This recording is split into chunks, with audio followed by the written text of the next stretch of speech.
Yo, yo, yo! Yo!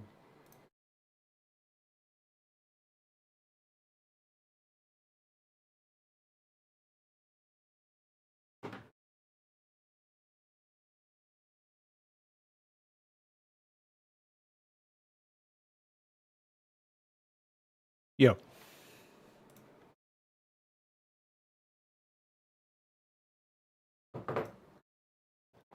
Okay. We're going to do a little bit of a test here.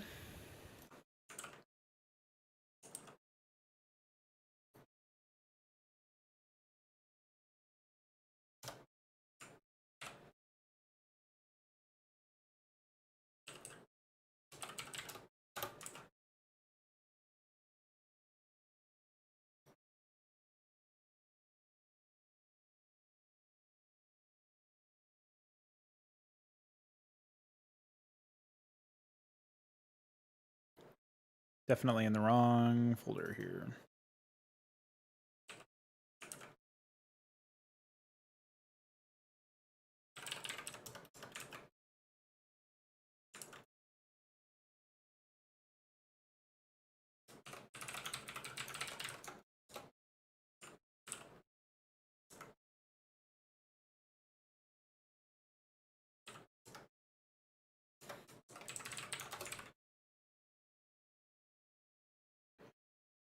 What's up, Baleville?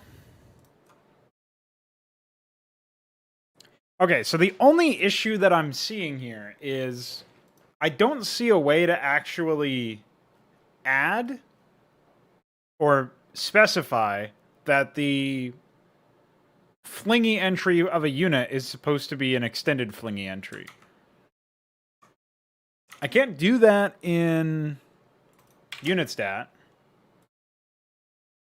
which is where it's currently set. So for example, if I go find the quarry, it's unit ID 220, right? And then in graphics, I can set its sprite graphic. Well, it says graphics, but this is actually the flingy entry. But if I can't escalate past the maximum entry. So I don't actually know how to override that.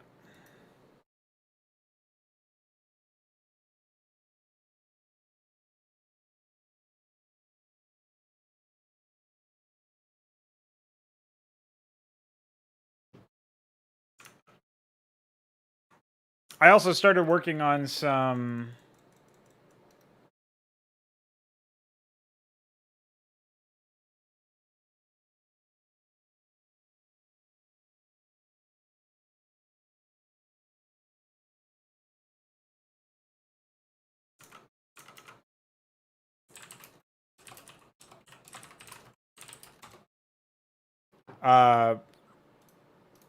completely lost my train of thought. I was gonna start doing some GPTP stuff, but that also is a little complicated. I'll show you my progress so far, but it looks like our would-be extender work is cut short by the fact that I have no idea how to plug in the extended entry, so that'll have to wait till tomorrow, I think.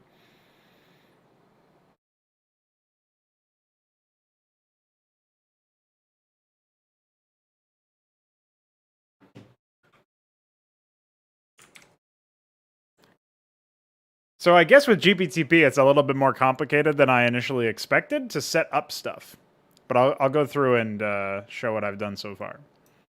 So hooks in GPTP are part of 3 separate files.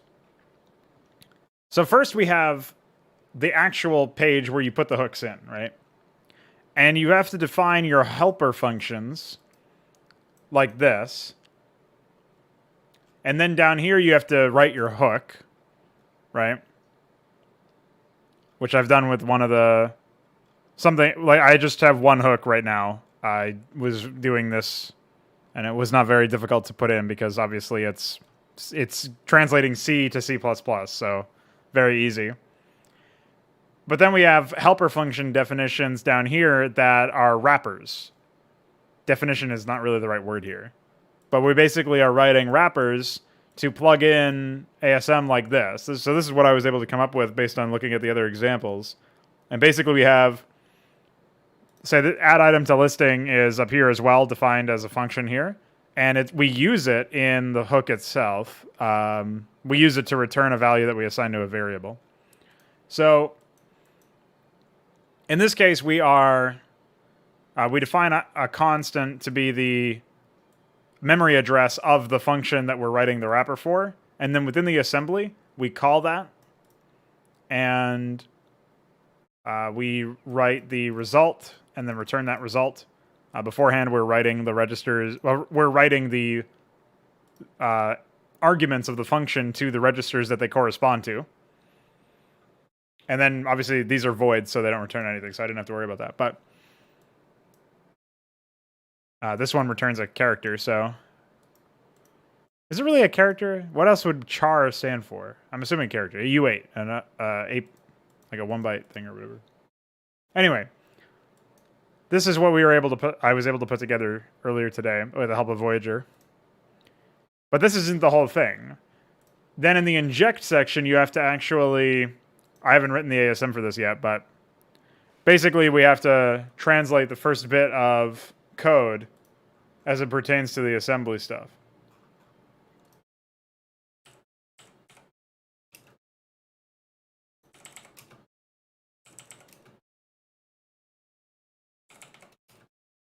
And then we have to translate the bit that corresponds to... These are for the hooks that we're actually putting in. And we have to... I guess I should take a look at some... Okay, yeah, that's how voids are set up, it looks like. But as you can see, this is like something that's already been plugged in. And here we have like... We're basically writing the assembly instructions of the first bit of the function. So I guess I can do that real quick. What's up, Meow? You ended up not working on music last night? It's all right. It's all good.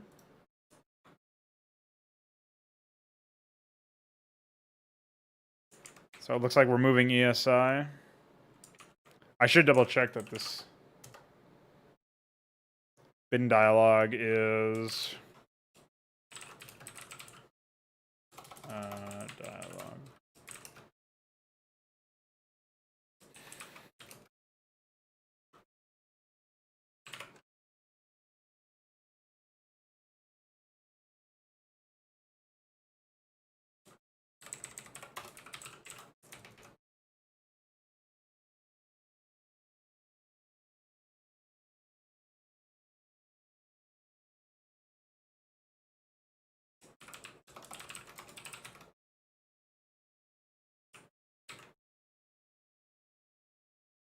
So in this case, it looks like for orders heal move wrapper, right? For this wrapper, they actually wrote a lot more of the initial ASM. So I'm not sure if I'm supposed to write all of the ASM in the first little bit up until the point where it moves to the first register.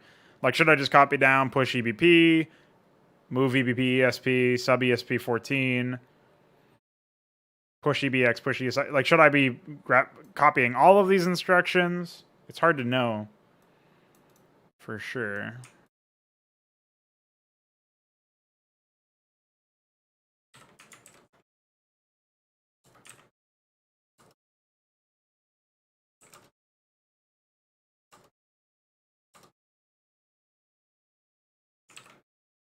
Because it looks like they've done something down here similar to a similar extent, right? But I don't know what push ID or where it comes from. Push ID is clearly not actually ever used in this. So push ID must mean something different. That can work as an equivalency.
Anyway, in theory, we've got our first set of stuff. I don't know how complete it is or how accurate it is, but iQuare will definitely be showing me the ropes for this particular thing. Voyager definitely helped out a lot, but I'm still clearly not 100% equipped there. And anyway, finally, after you've done the inject and regular CPP files, you come to the header file, which is comparatively much simpler.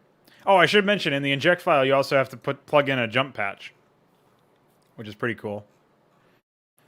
Apparently, the NOPs are optional. I'll have to tell iQuare about that, because he thought they weren't. Now, this stuff is super easy, because all you have to do is... wait, hold on.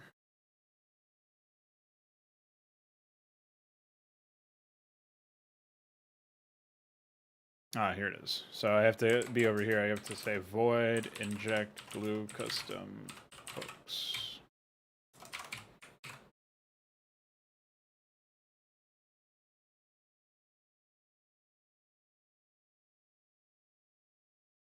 That way this will show up as a actual function.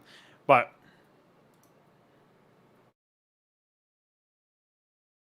this is very simple as well. So some of these steps are simple. The stuff where I'm grabbing shit from the assembly dump and plugging it in seems a bit more time consuming. But I feel like once I learn that, it's going to be so much easier to write hooks. Like, I gotta say, this hook is not tiny, but it's also not gargantuan. Probably only took me like 10 minutes or something to do this. And obviously, as I get more used to the C++ syntax, I'll be able to plug it in. Now, there's certain shit that I'm 100% sure is not right. Like the dialog variable stuff that points to field 42. Like, obviously, I need to figure out what the field 42 stuff is. And I also wasn't able to figure out how to actually get the program to auto-complete some of this stuff. I assume I need to find out wherever bin dialogues are defined. I mean, they're defined in structures H, which I've already added to. But anyway, the point is, there's a lot of stuff that I've been able to do as far as progress is concerned with that in an amount of time. Pretty happy with that.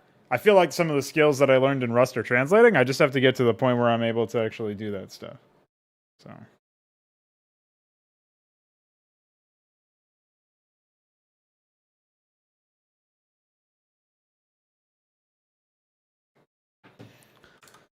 once we get there, we'll become iQuare.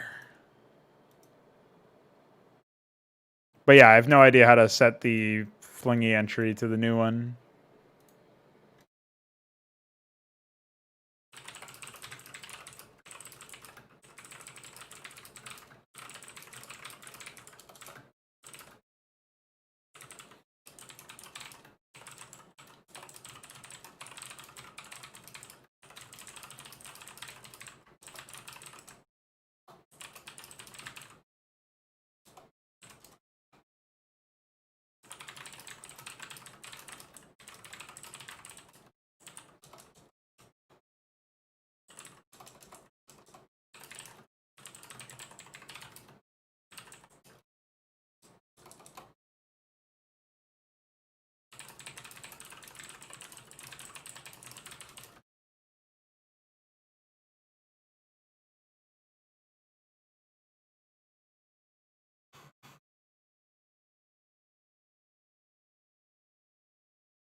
Okay, that's all he needed to know.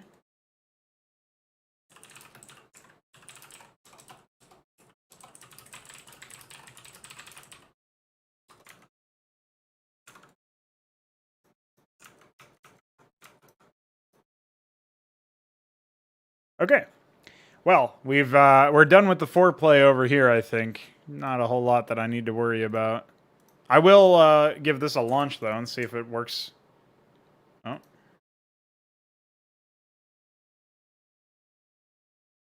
Oh, cool. So it is actually looking for those.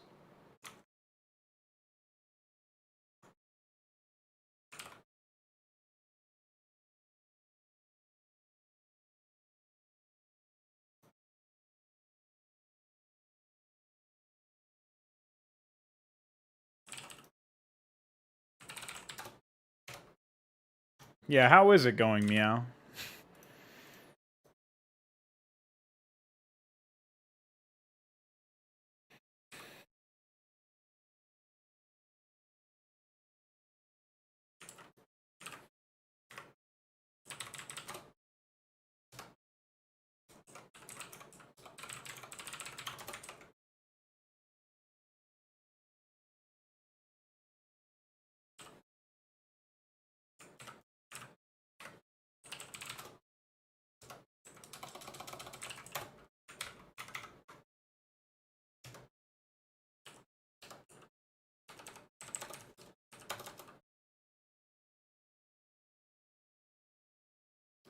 Well, adding the entries seems fine as long as you actually have a GRP in there.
Well, it's been working for a while.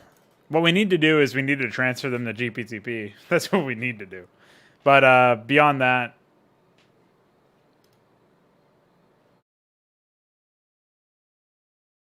the biggest issue is I can't tell a unit to load the new sprite, if that makes sense.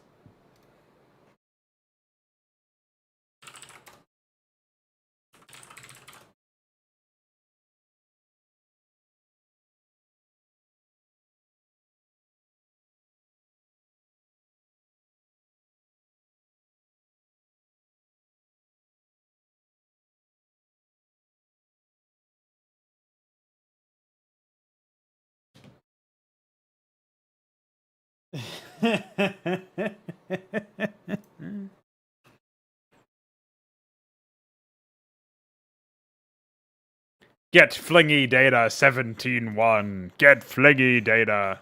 Wow, check out all these flingy datas. Holy shit. Dude, I think maybe we're getting too much flingy data. What do you guys think?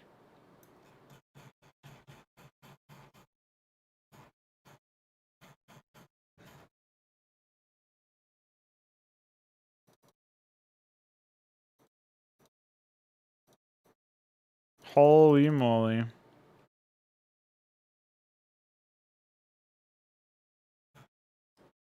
Uplink list.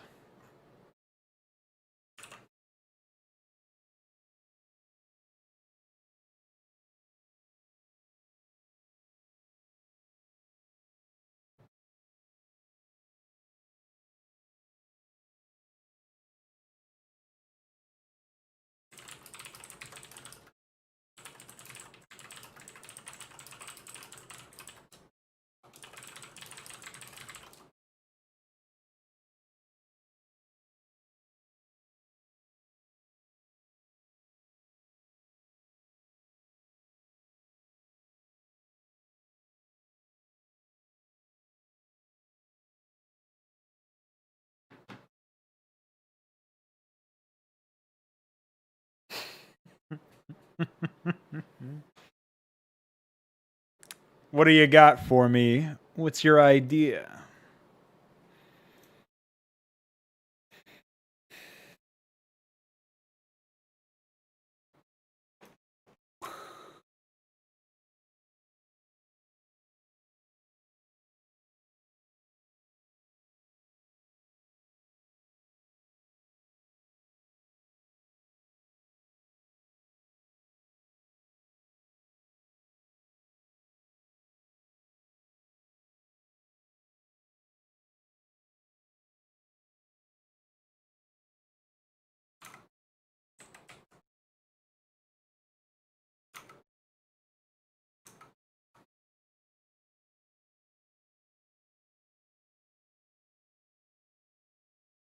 I'm tempted to say that they should only be allowed to do something like that if they were in the middle of an area, like around a building or something. But the problem with that is it's a lot of overhead, and like units aren't necessarily like you almost don't want units to like the tacit under idea of behind a unit that you have to return them to home in order to take advantage of their features. I'm not sure though. I guess infantry being able to change weapons would be a way to keep the different unit types low.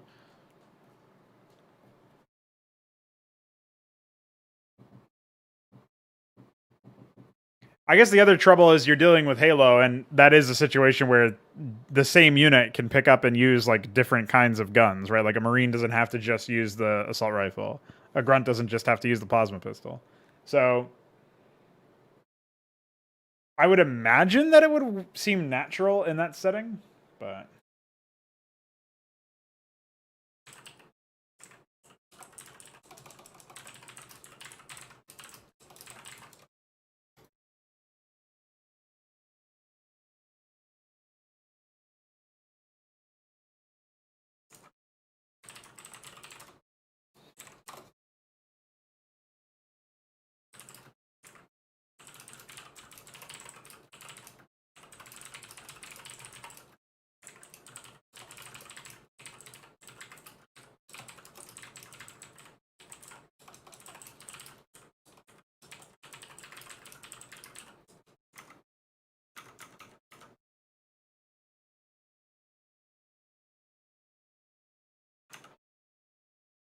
yeah, I'm not sure how that would work in the Halo environment. Maybe you could just make it so that weapons could be scavenged from the ground, like automatically, or something. I don't know. You'd have to come up with some sort of system where it would make sense.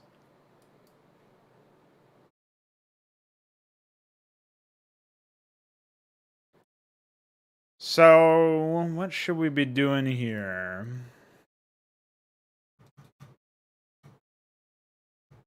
Oh, you know what I might be able to do for the extenders? So I can't specify, hold on. So I can't specify the unit, but I should still be able to add new entries for overlays or projectiles, as long as I can specify an iScript entry. So that gives me an idea.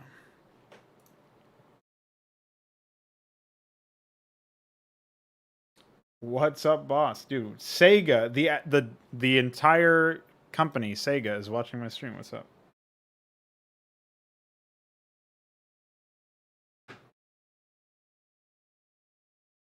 No, it's not all good. You can't click off this stream, dude. What's wrong with you? How dare you? No, I'm just kidding. All right, let me close that. So I actually wanted to see if I could add edit iScript entries. Oh, okay, that's not the right one.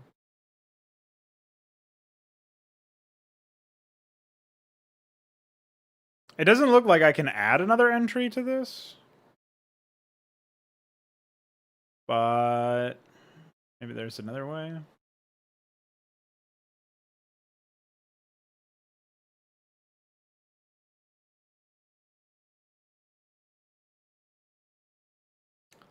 Listen, man, I like to keep that kind of stuff off stream, if you know what I mean.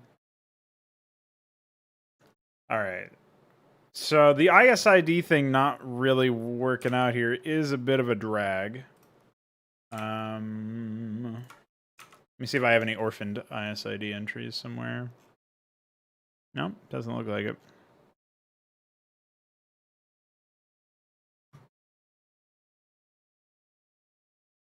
What was I gonna...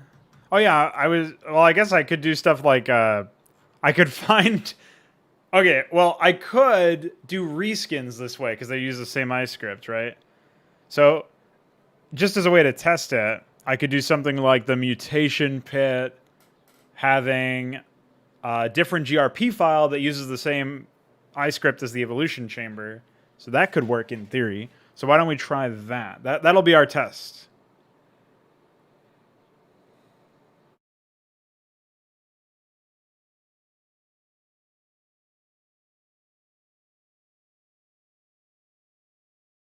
No, well, remastered uses cask, which is cancer. But 161 uses MPQ. Mopac 2000. Oh yeah, I really want to try out that. I think I already made a placeholder graphic for the mutation pit. I think what ended up happening to it was... Yeah, I just ended up adding it to this. Okay, so we'll say... What is this? All right, let's export. A. We'll delete. Save. And then...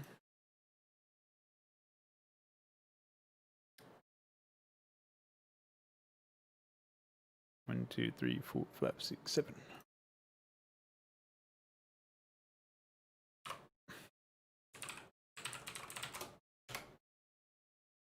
Okay. Now we can pop back into here. Hydra Zerg, mutation pit. Then we can go to ARR, images TBL.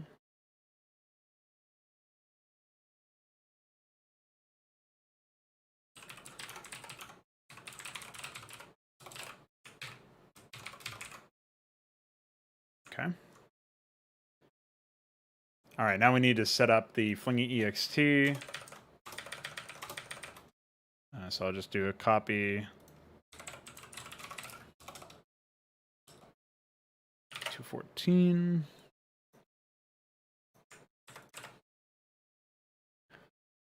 Sprite ID should be 521, and the rest can be the same. Mutation pit. Sprite ID.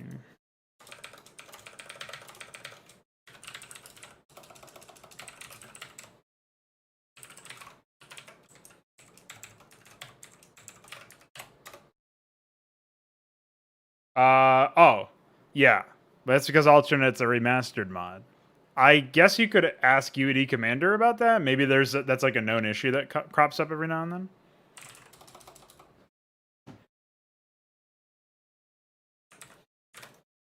Oh yeah, and then in this case, I should reference the Evolution Chamber sprite stat.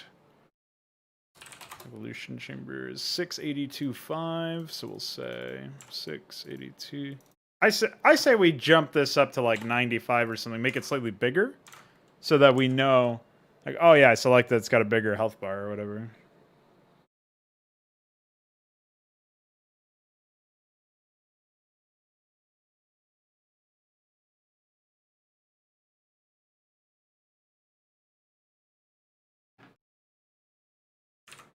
Okay.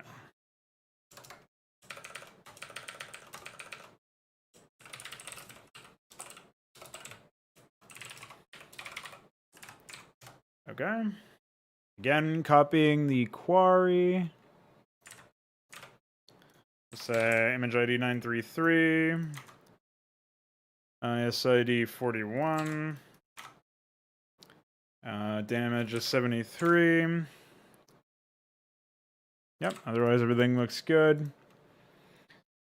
Okay, so now in Hydra references, I should just document this as, where's the mutation pit? Should be down here somewhere. All right, Flingy ID is 214. Sprite ID is 521. Image ID is 1004. IS ID is 41. Z, or I guess it would be HZ.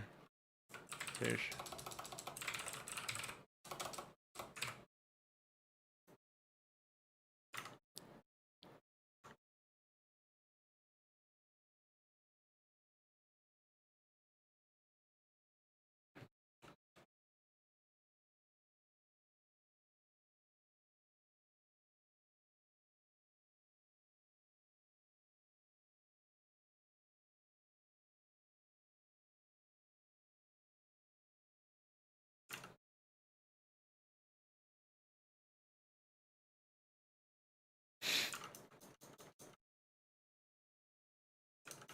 Okay, so we got all this stuff.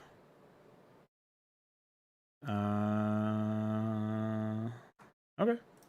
Let's give it a shot. See if we can do it.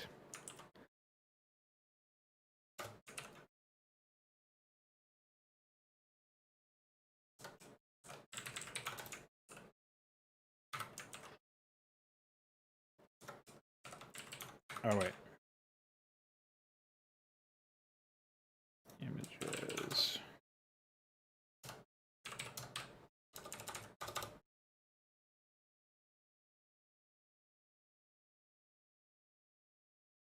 Well, I'm going to go out on a limb and say that didn't change anything. Oh. Yeah, it's because the unit is still not configured to use the new Flingy. Well, I guess that makes sense. At least it's implemented now. So what can I use this for then? I can use it for image overlays that are called through iScript or something like that. Well, I guess I can't even use it for image overlays called an iScript because the iScript would need to call the image overlay, and I'm sure the image overlay or PyIce would throw an error if I was trying to call an overlay that didn't exist in the normal game.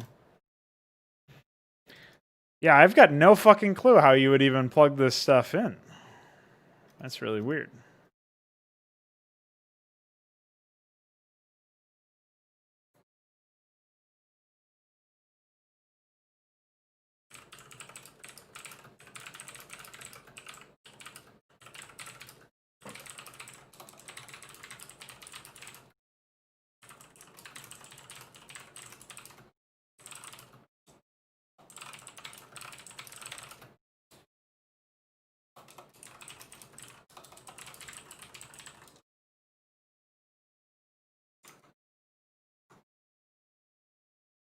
I don't even think PyDat itself would be able to save the data, or I'm not sure how the data is, like the data is stored through the Samace text files, right? So really we need the unit ext.txt file to allow us to set extended units, which would negate the issue. But for existing units that we want to reference extended sprites, images, Flingy, etc., that stuff needs to go through a different setup entirely, I think. That is definitely a rough one.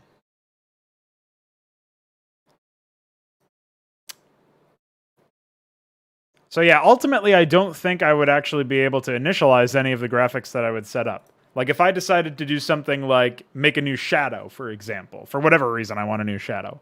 There's plenty of reasons for that, actually. There's a ton of issues. Like there's a ton of graphics that by default don't actually have shadows or whatever. Like I only have had enough image entries for the unit itself and not the shadow. The Dark Templar, for example, doesn't actually have a shadow. So that's one example of it being really silly, which is really weird because it's not even regular cloaked at the beginning of its lifespan. Like its shadow should be there for a frame. And then if you ever wanted it to be decloaked for some reason, like actually decloaked and not revealed or detected, it would not have a shadow. So that's pretty goofy. So like making shadows for stuff like that, it makes sense to do in that respect. So yes, nice lard. Or like I would need to set up a new shadow for the Vorvaling egg morph because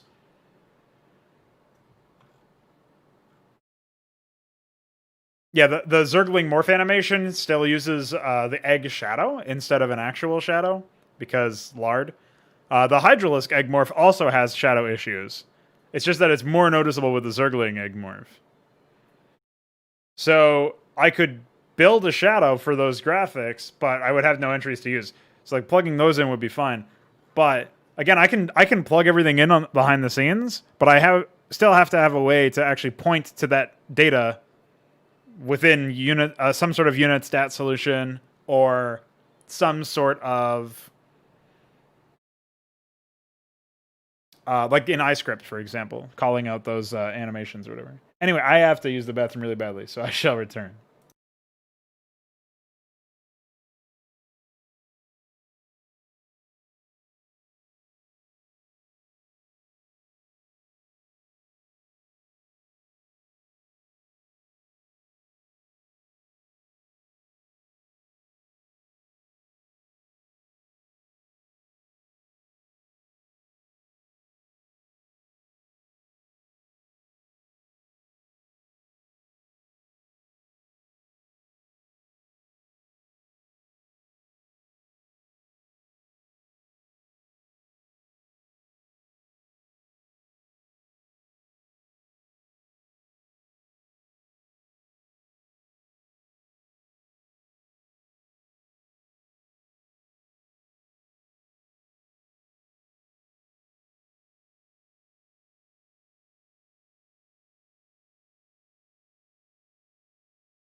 Hi.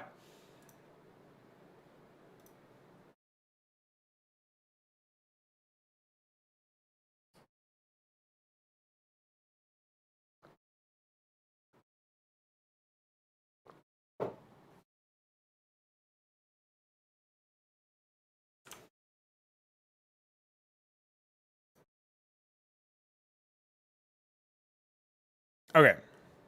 Since we now are at the point where we can benefit from having extenders, and since I'm planning on working on some wacky ass shit that have nothing to do with Hydra in the relatively near future, probably within the month of August, I am going to get some serious graphical conversions done. Now, first, I want to just chum through the waters over here.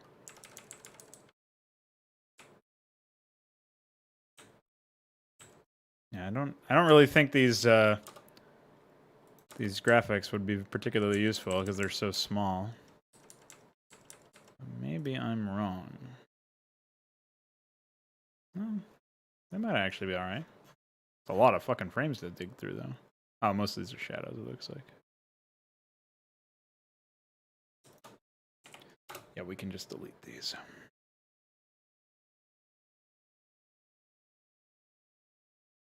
I think we can delete the half man as well.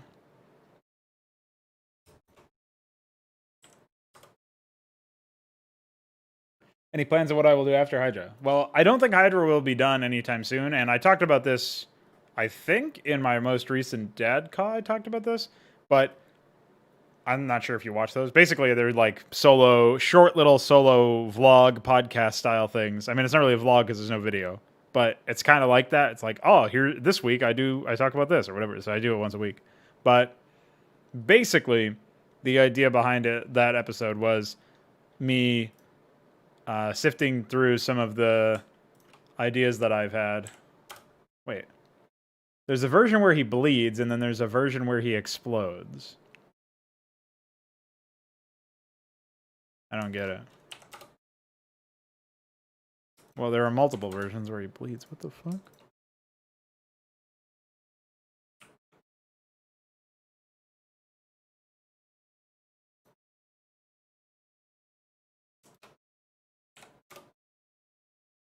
Okay, so anyway, the point of that one was like how I balance working on Hydra for a very long amount of time.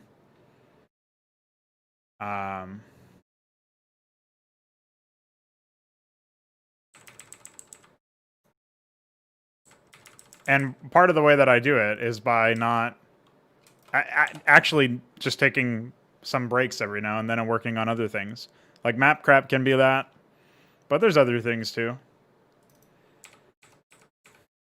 Okay, so 4 is where we need to start from.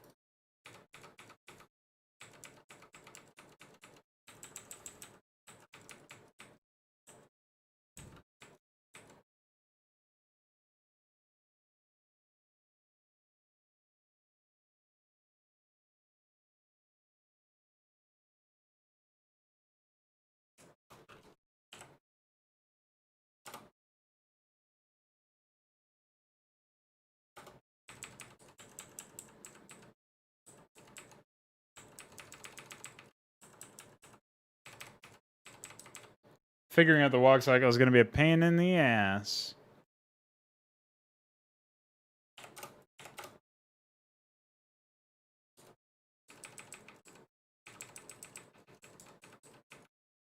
Two, 3, 4, 5, 6. Okay. So 1, 2, 3, 4, 5, 6. 1, 2, 3, 4, 5, 6. 1, 2, 3, 4, 5, 6. 1, 2. Okay. Well, I can pretty much already start writing an iScript for this.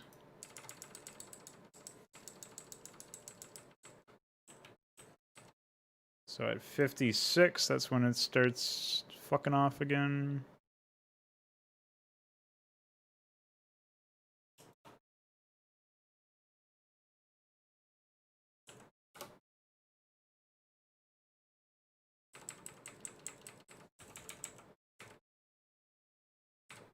$170 is where we can start deleting frames.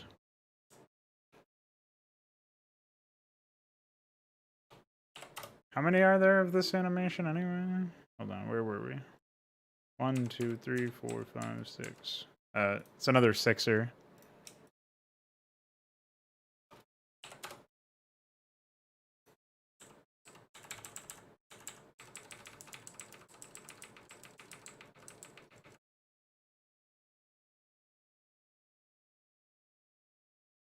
But after I'm gonna be done with Hydra, or after I'm set on taking a break from Hydra for like longer than a week or whatever, that'll be me working on a comedic project, we'll say.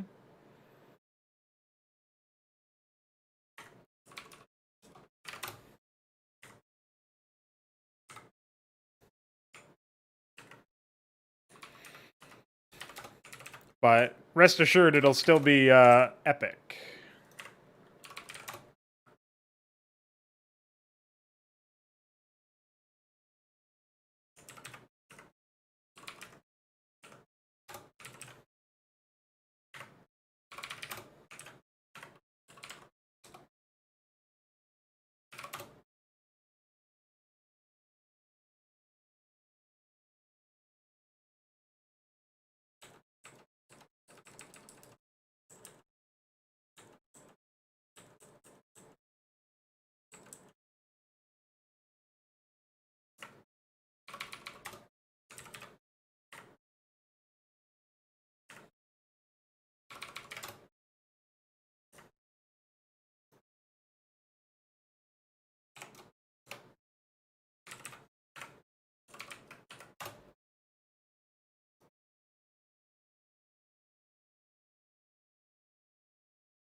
Oops.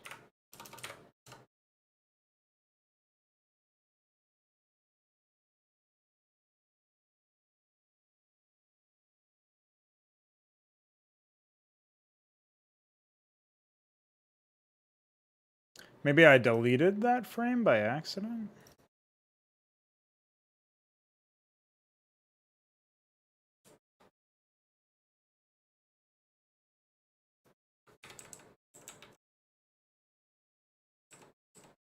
Oh yeah, I definitely did.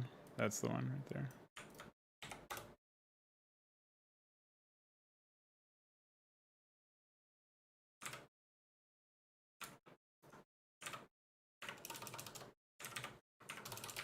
Man, it's so difficult to, like, it's not difficult as much as it is just really arduous. And it really doesn't help that there's only like 5 facing directions here. There's north, northeast, east, southeast, south. I mean, they also have stuff for west, southwest, northwest, but those don't. We just flip the graphic in Starcraft, so it's not as big of a deal.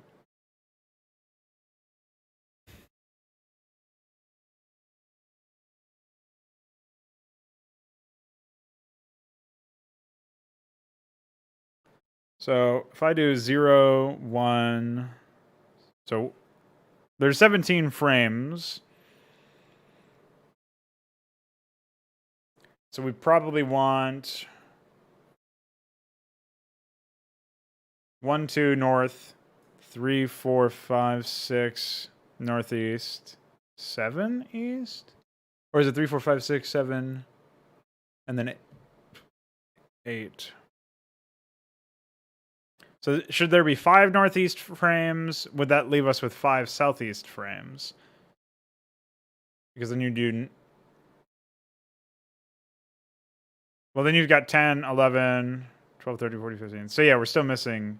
So we actually have to have 6 copies of the northeast facing frame. So this is one of those graphics that definitely wouldn't work in like a serious project just because of that. It's a super placeholder.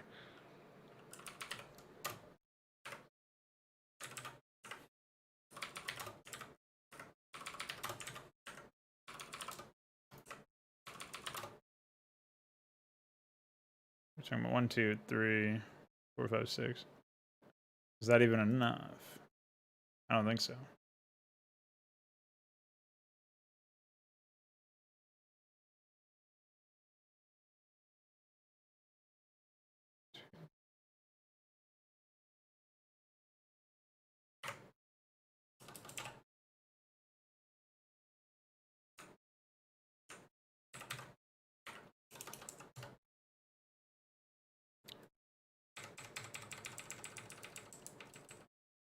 Okay.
So what do we have here? 17, 18, so we'll say 19.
Oops. Oops. The fuck? Ah. Nice. Yo. No, Balethal was just, we were talking about the extenders and how I need to find a way to actually specify the value of certain things. Like I need to be able to tell the game to load an extended flingy ID for a certain unit ID, if that makes sense. I guess iCore did that through plugins or something as like a temporary solution, but obviously we need something a bit more forward facing.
Yeah.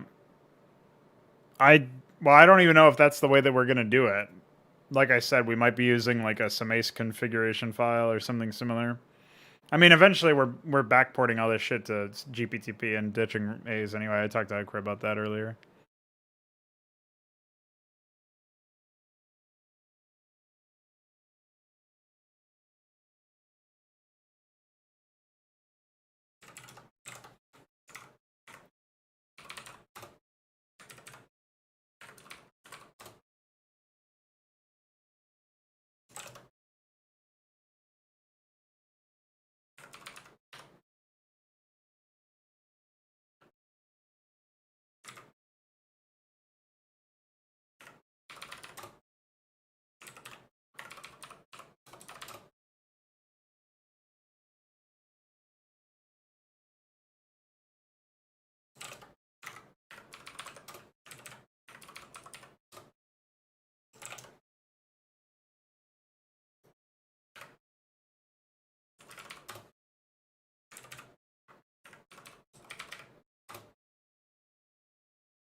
What's up, Luciferius?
Oh, I think I fucked this one up.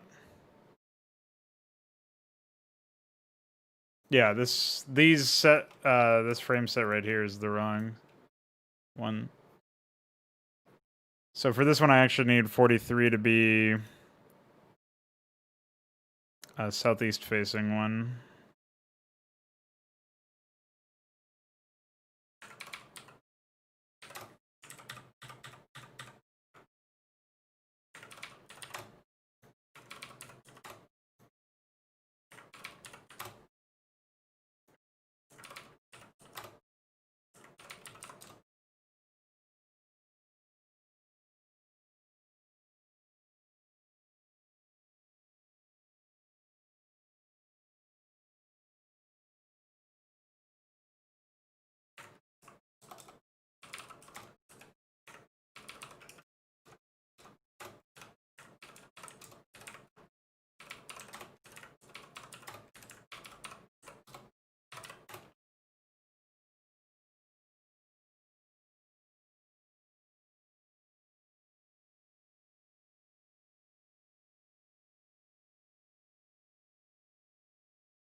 Honestly, I haven't figured it out yet. I saw this on the list, and I figured I would bang it out. It's too limited. It only has 5 facing angles, whereas obviously the ideal is like minimum of 9.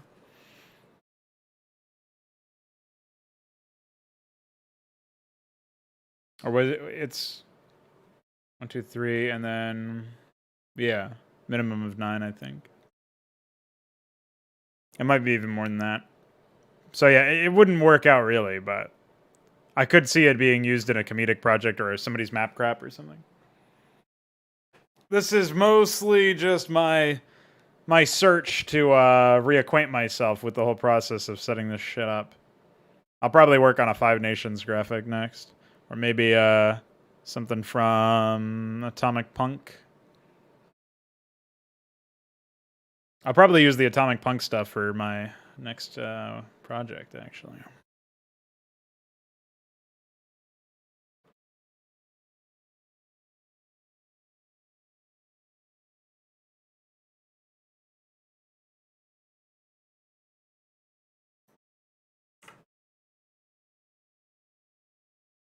I just want to make sure here that if I scroll up.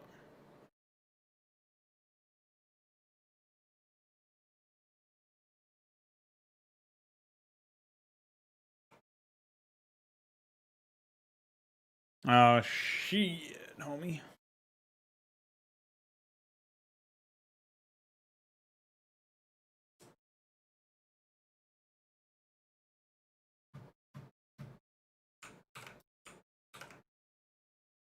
This is the biggest fucking issue with all this shit. So I'll get confused. So here, we'll fix that right now.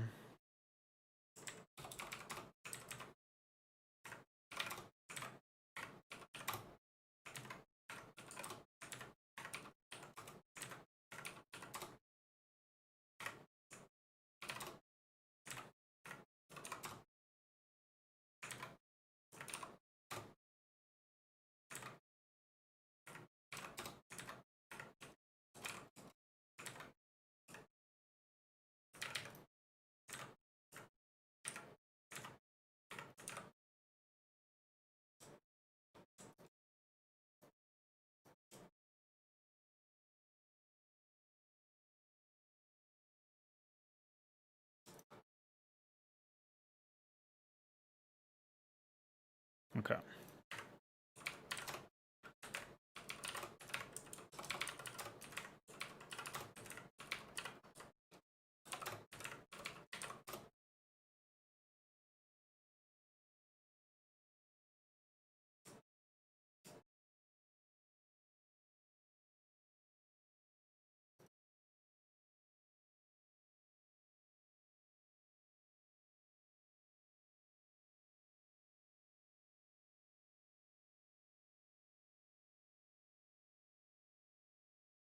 Well, today's been pretty good. We had the fraud morning. I did some GPTP, C++ work between streams, and all sorts of other stuff.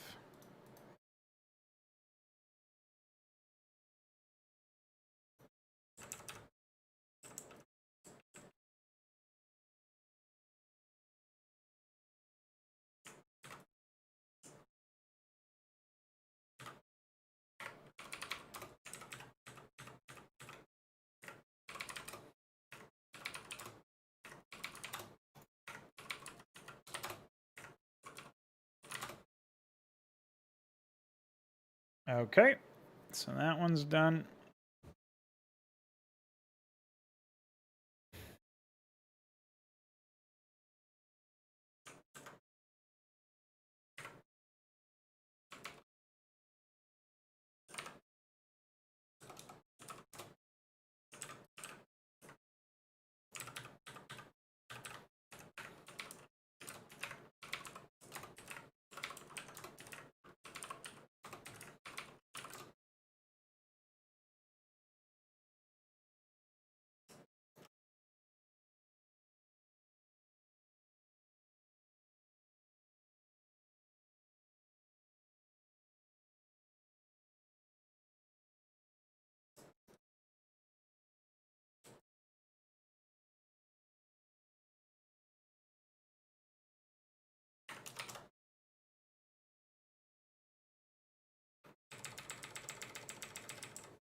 Right now, I'm not working on any mission, just doing some graphical conversions.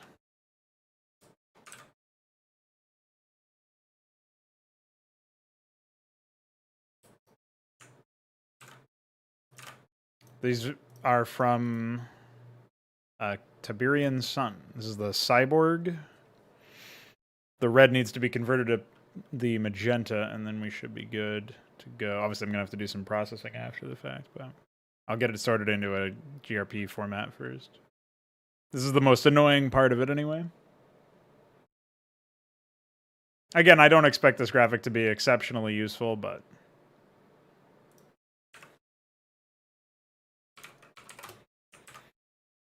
Oh wait, this is...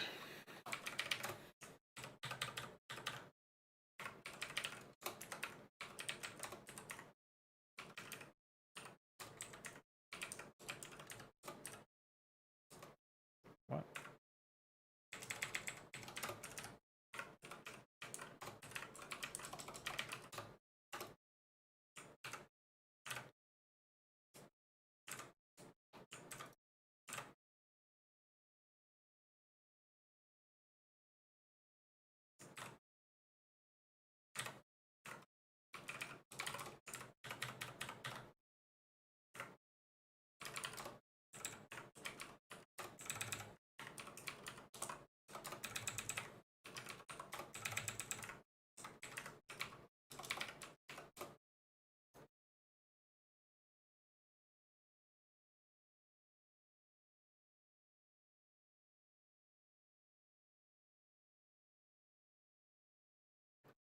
Alright, so now we've got to sort the attack animation.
Man, what a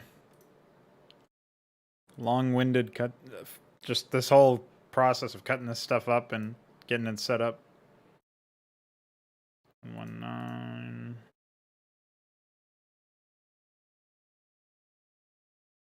So we'll say 1-8. 17 is 1-3-5.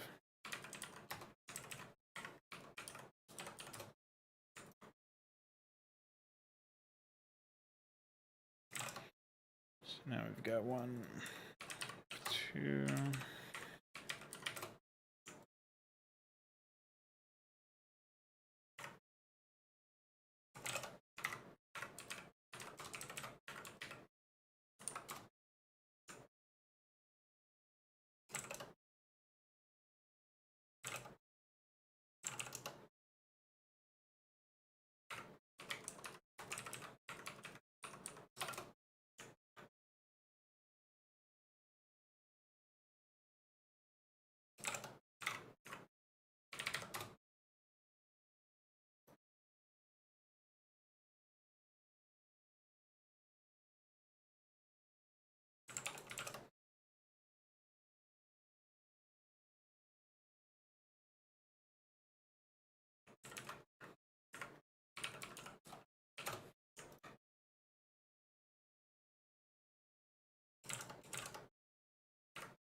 Some of these are probably better off.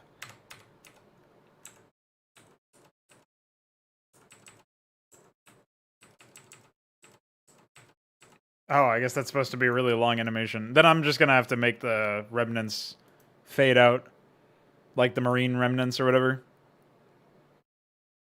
That's pretty funny.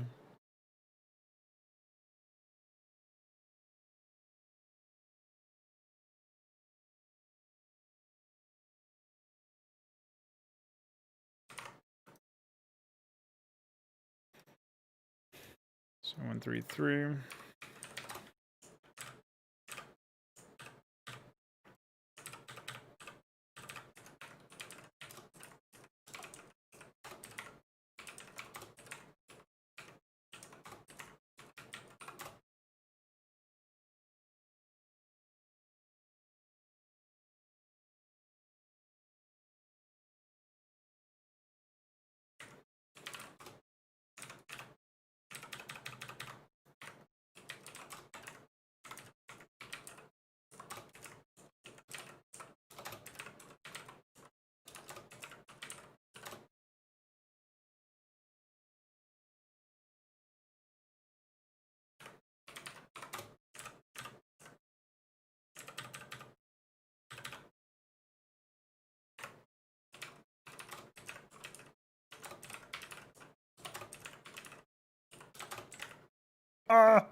I don't know if you saw earlier, Veek, if you're still even here, but I actually had worked a bit on Stormborn yesterday. I think it'll be neat to see that in action at some point.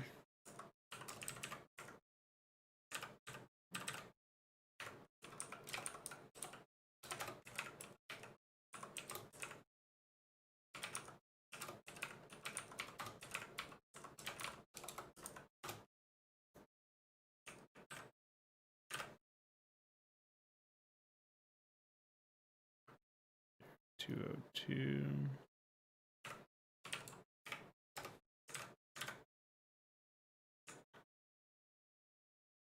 Did I miss one?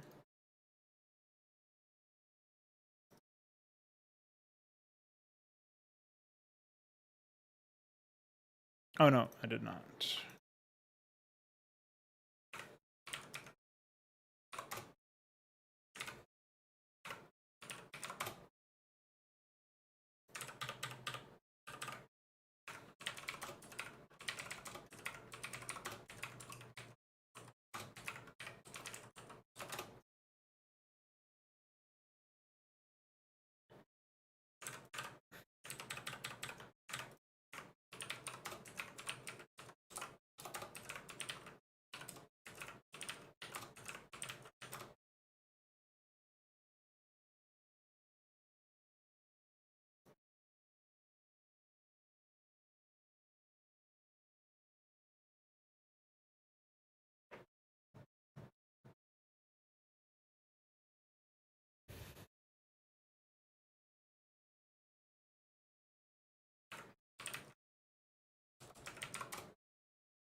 One 154 55.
Hey.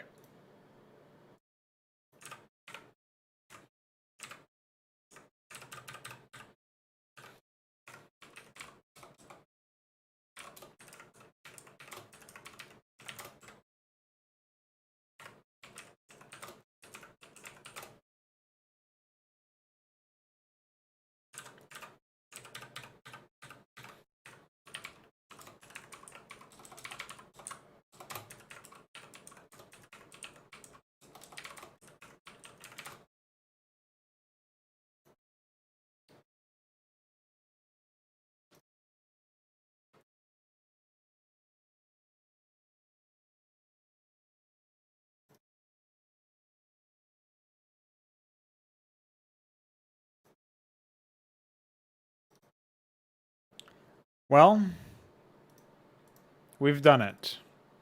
We processed 236 frames.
Talking to SI now about extended tile set usage. Trying to do a write-up for your Halo mod right now. Those are really useful, honestly. Any sort of documentation you can come up with.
I actually have to do some faction planning pretty soon anyway. Yeah, for sure. Send it my way and I'll take a look at it. Even if I don't end up sharing my documentation with anyone or only with a few people, it's super useful just to write out the ideas. It's like unless you articulate a thought, it stays in your head as like an underdeveloped thought, if that makes sense. You think of something and it's kind of ethereal. You might forget some aspect of it. Whereas if you write it down, you can always reference that thing. You're sort of canonizing it or actualizing it as a real entity, like something with some more corporeal nature to it.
All right, I'm trying to stay focused here. Trying to.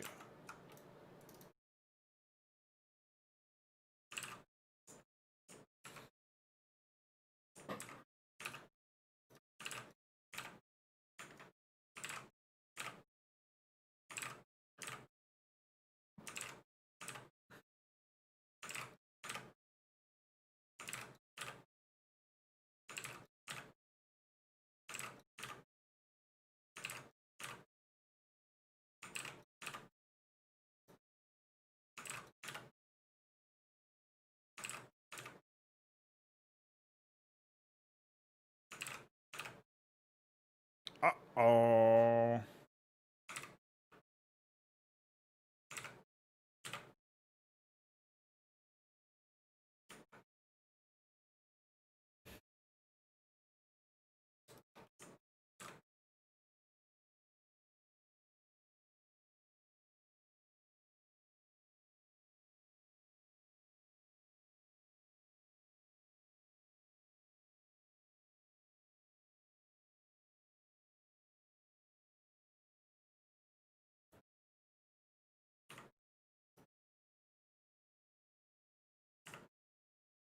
Wait, what?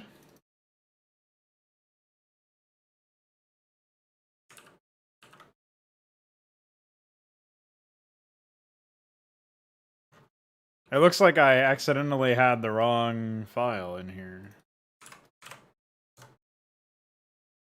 But everything else seems fine, so...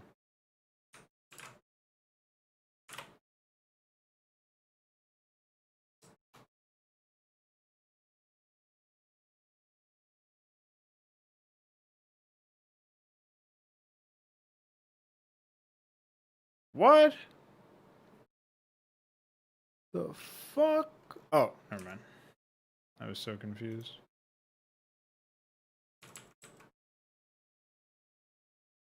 Wait. Wait, this is... Fuck. Hold on.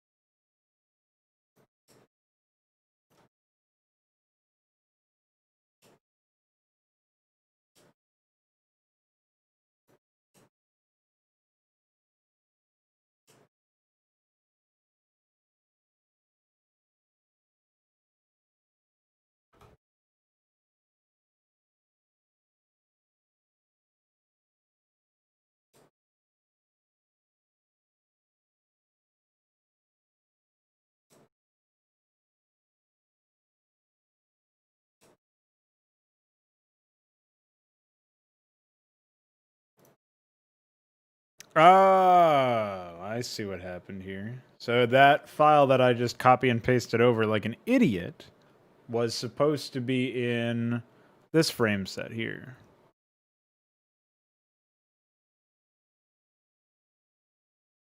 I don't think you can even undo copy and paste. It's supposed to be 0127. That's what we're missing.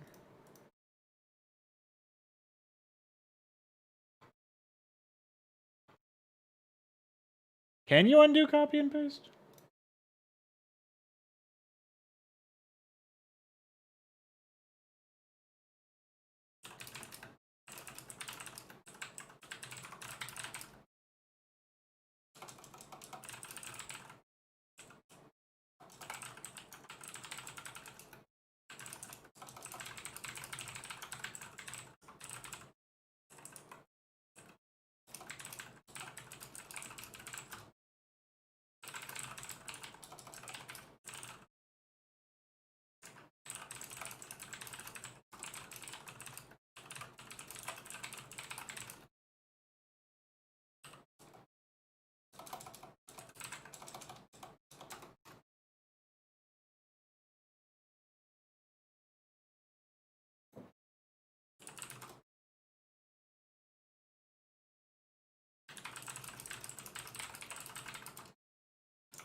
Like maybe if I Control Z all my changes entirely.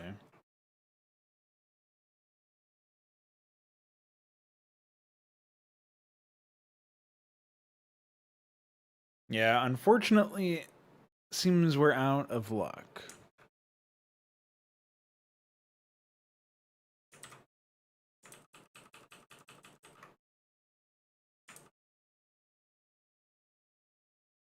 What was it, 127? Was that out? Yeah.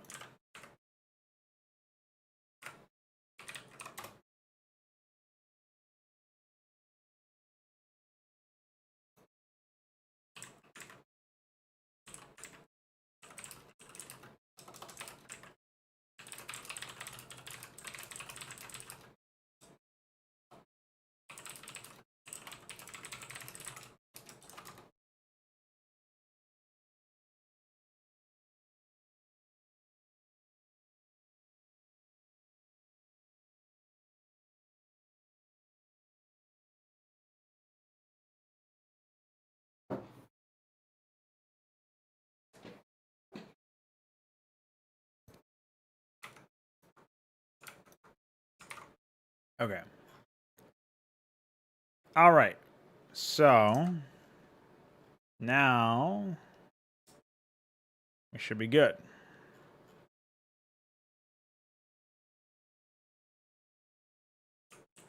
All right. So now I'm just going to go ahead and delete these folders.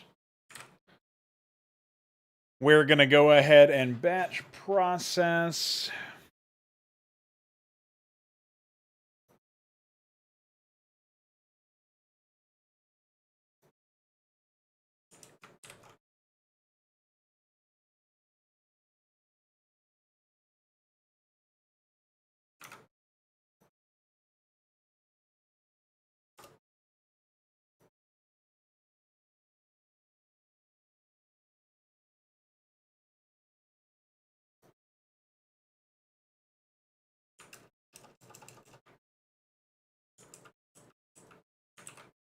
Okay.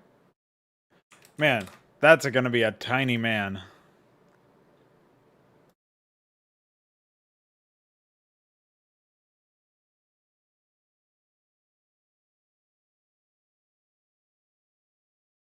Can't wait to throw this tiny man in there.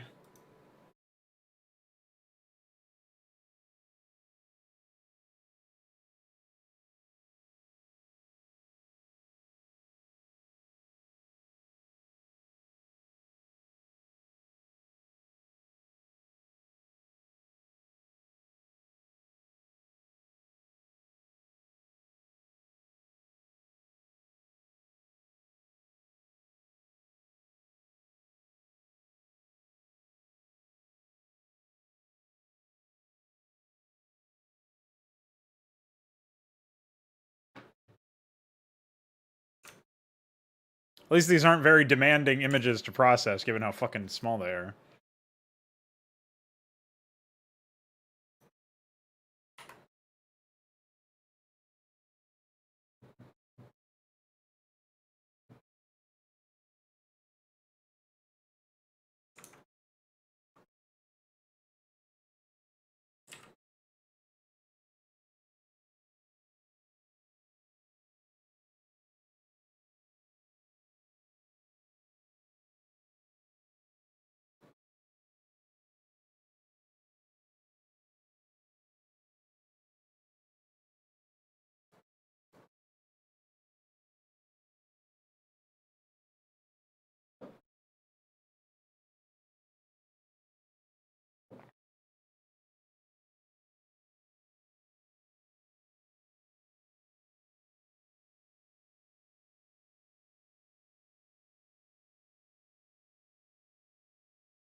After this, I'm going to have to go ahead and process the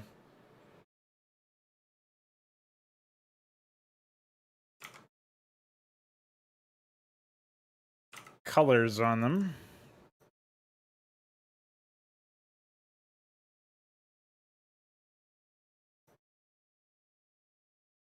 Hello, LOL Gamer. Nice name. How's it going?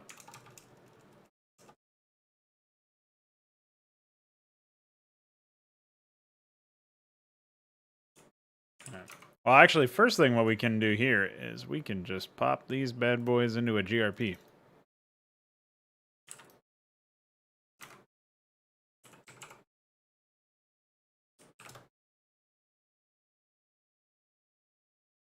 Ah, they're PNG files.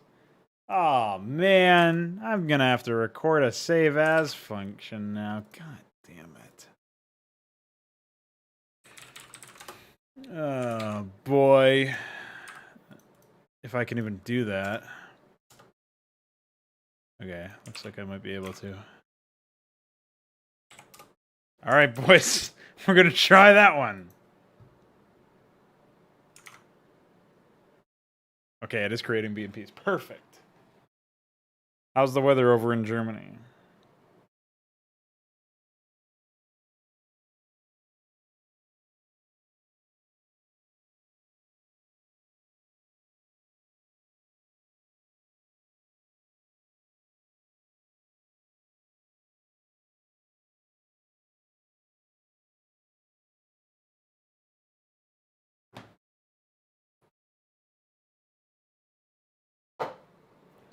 Guten Tag.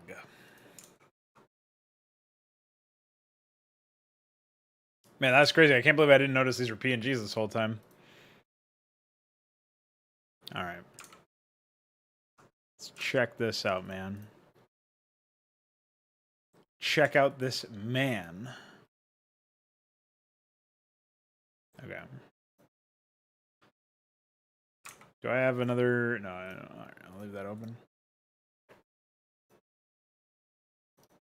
Yeah, see, I know a thing or two. Not that much, but something. Oh, yeah, that's the other thing. I wanted to see if there were actual... Okay, that's epic. Wait a second. What the fuck? Maybe that's a voxel or something.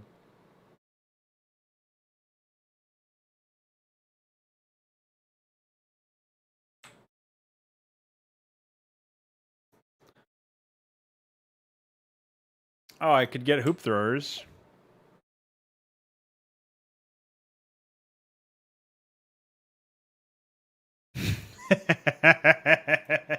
Nice. All right, hold on.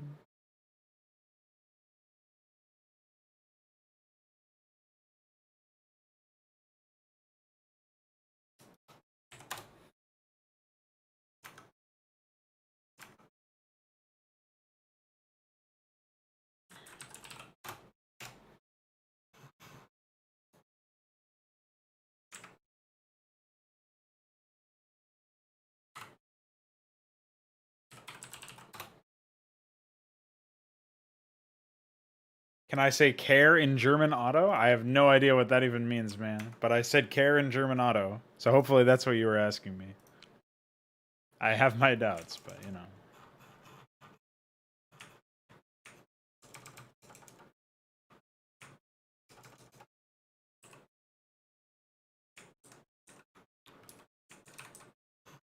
So here's the fun part. I'm assuming that they actually did mean to team color the legs. Is that real? I mean, these are a very specific set of colors. I wouldn't imagine that they would have some weird technology to use it elsewhere. Auto, yeah, Autobahn.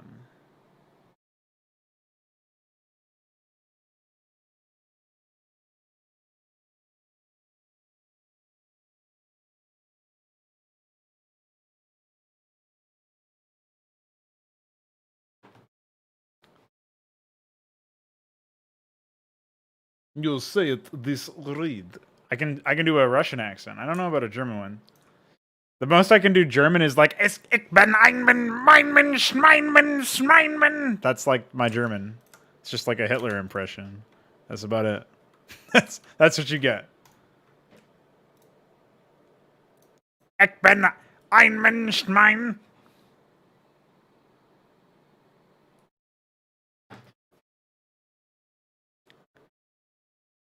Wo ist der Toiletten? I can say, where's the toilet?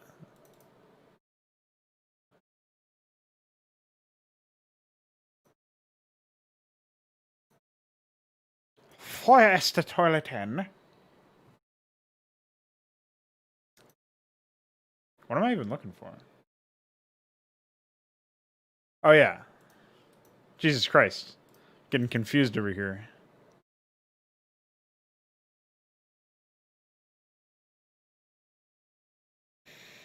Alley-oop.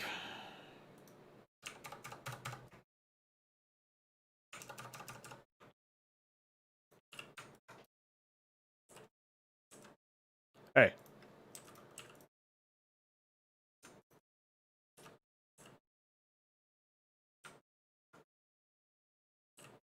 Make this man purple and fabulous. Wait.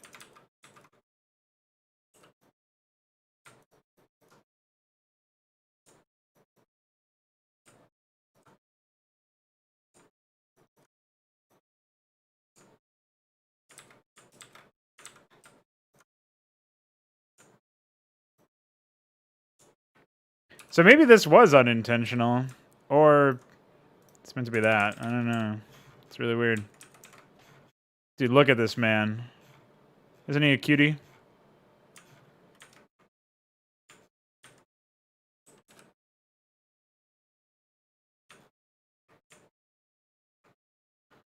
I am 13. Well, I'm sorry to hear that, man. I don't want to get banned.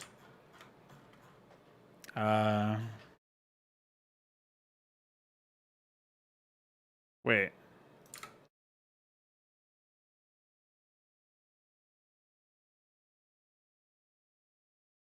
Yeah, thanks. Okay, 61.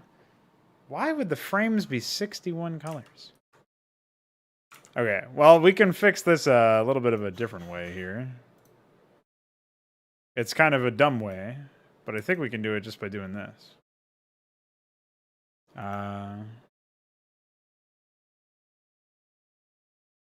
Okay. A. Import. We'll just save this.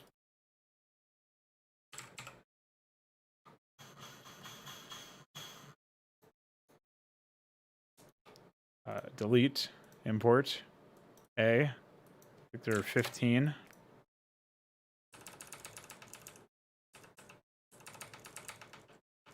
There we go. All right, and now we export all this vertically. B. Grab this.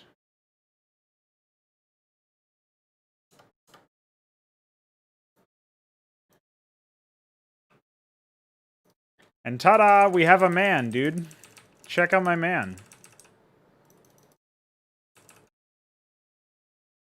Dude, he's a running, gunning man. What a lunatic. Dude, he's so tiny, too. This man is small, okay?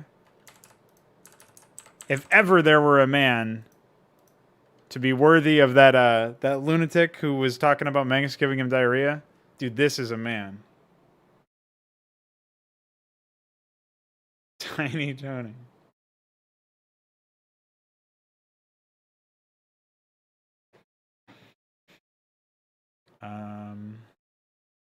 I'm not sure if it matters that the dark areas around him are offset in that manner.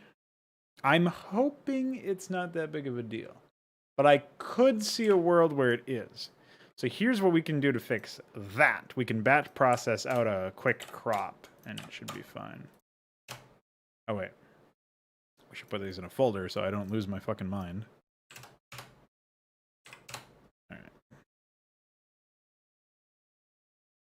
I guess I should make a new set for Tibsun instead of having these PNG to BMP things. New folder, call it Tibsun. Wait, do I already have a Tibsun folder? Oh, if I do, I don't even know where it is, so.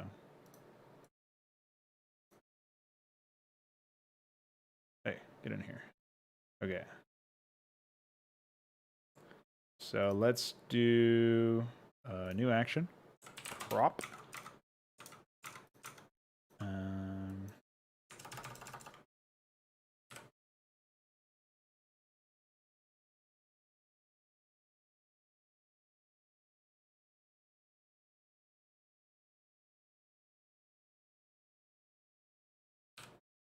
Let's see if that's enough. 8, 6. Okay.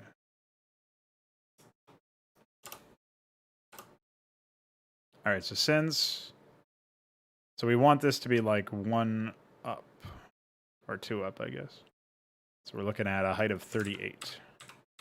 At least in this particular example. It might unbalance the frames in another way, but it should be fine. Okay. So now we should be able to batch process that to the... Holy moly. Here we go. All right, just batch that.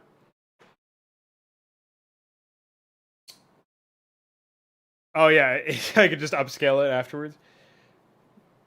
So I'm working on porting a graphic from one game to another, basically.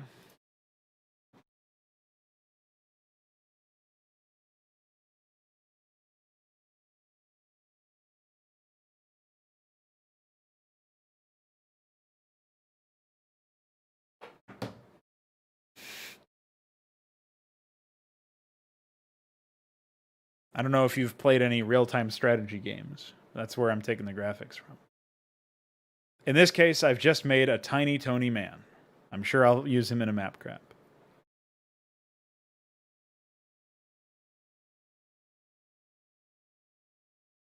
Dude, this guy might actually be smaller than a probe.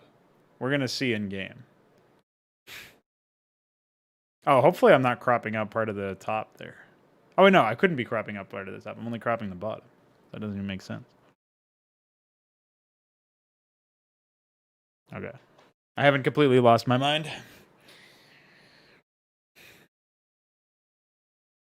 Where are we going here?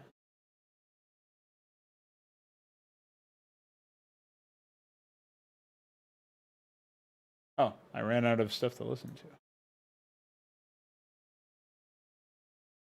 Yeah, whatever. Just put whatever on at this point. All right, I'll see you then. Thanks for dropping by. Oh.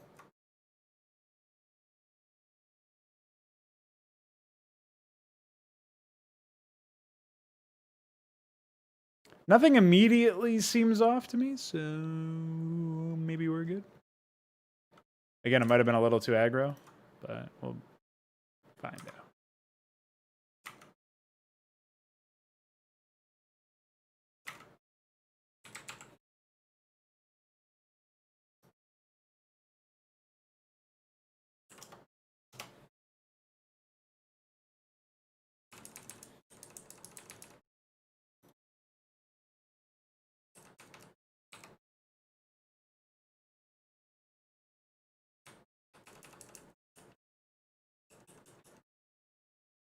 Epic. See you later, alligator. Hell yeah, dude. All right, so let me write an ice script for this man. I guess I can generate a shadow for him real quick, too.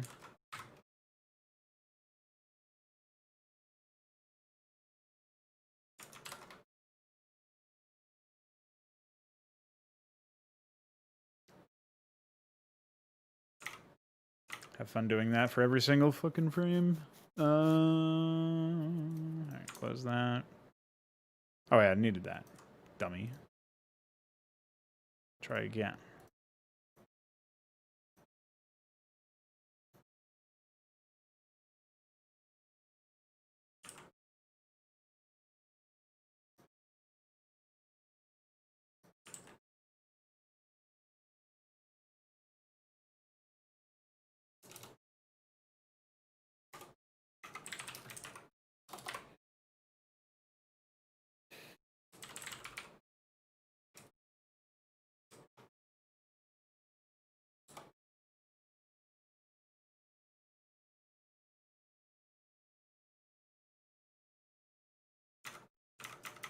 Sure, we'll do the death animation first.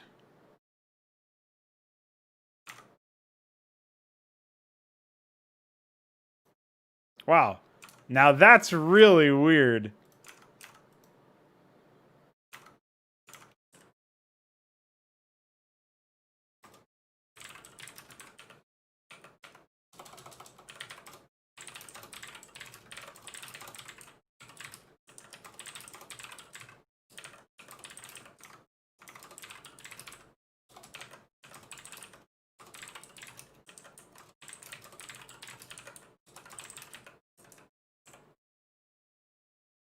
Dude, this guy's death animation, the frame where it begins is the same as the Marine by default.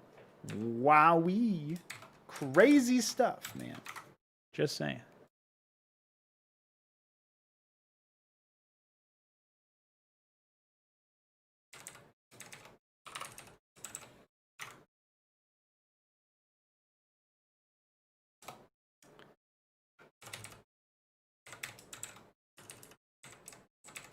All right. 7, we'll say.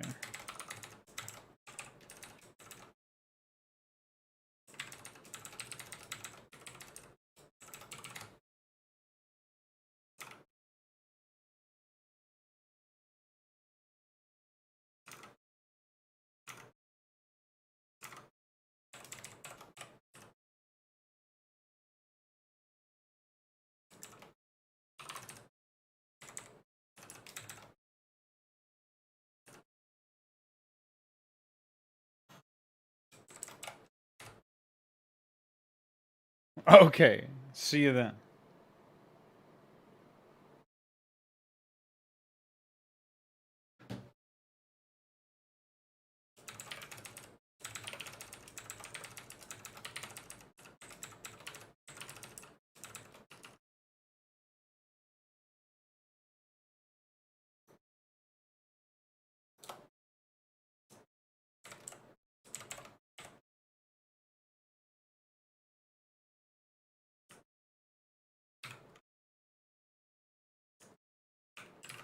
All right. Super easy ice script.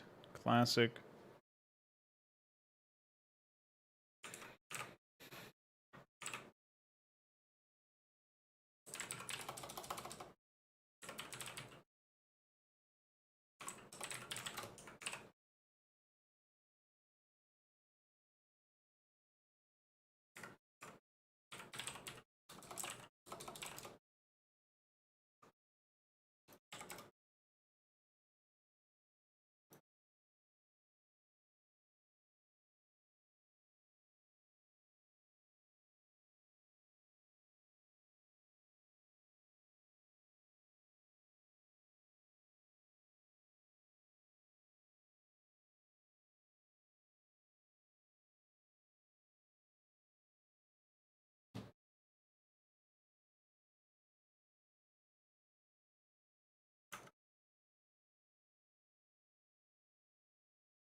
Hey, get out of here.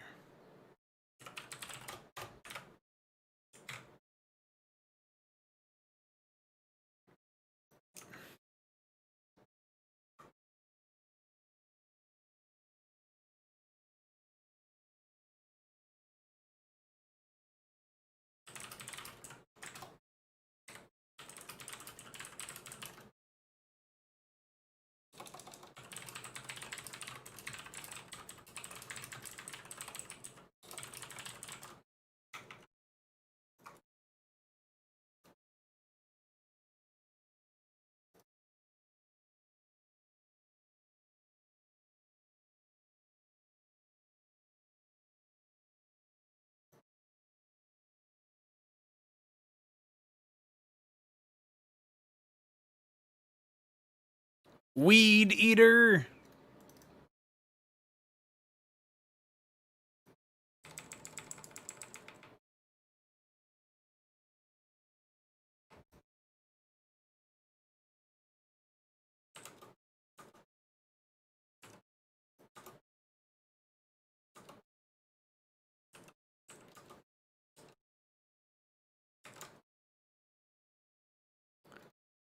I don't know that I would end up using any of those graphics there, but let's see.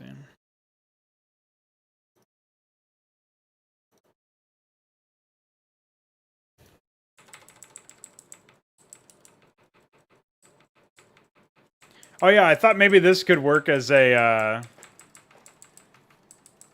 placeholder for the paladin.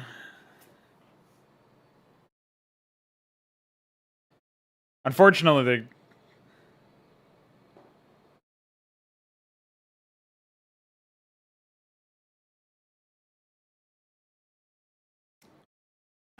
process by which I would be doing this is very similar to the process that I was just doing all the rest. So...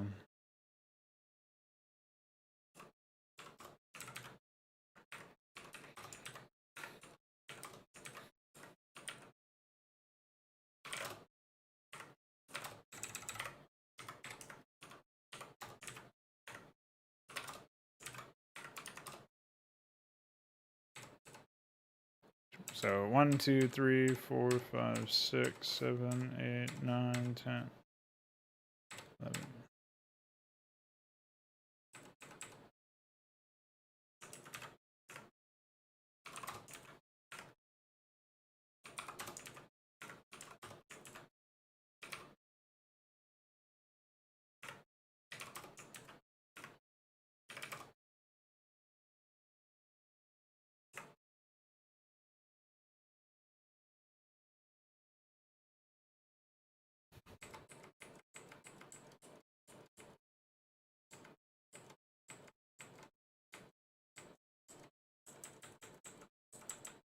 This one looks like it's 16 frames, or frame sets, I should say.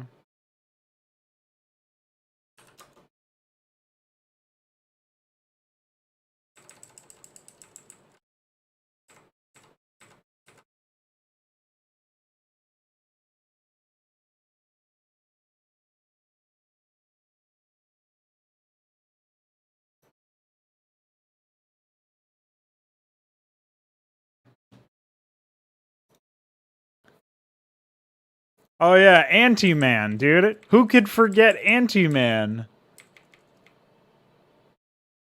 Anti-Man is just a walk cycle. Anti-Man has no attack animation. I don't know what the fuck they called the guy Anti-Man for.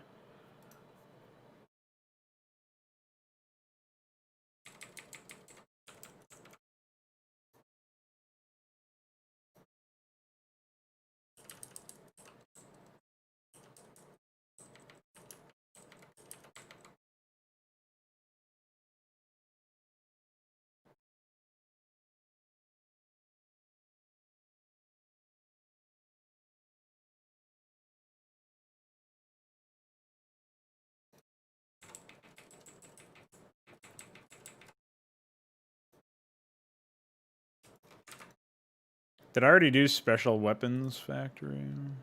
No, I did Heavy Weapons Factory. So wait, what's wrong with Arms Bay?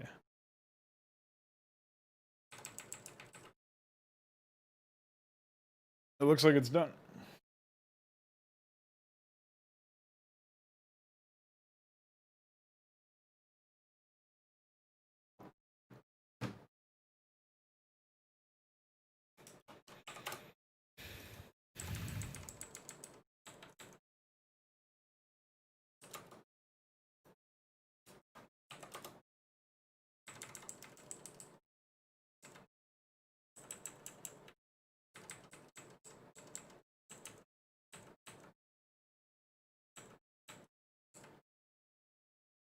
So it looks like 08 would be a good one for the almost built frame. So we could leave that as 01.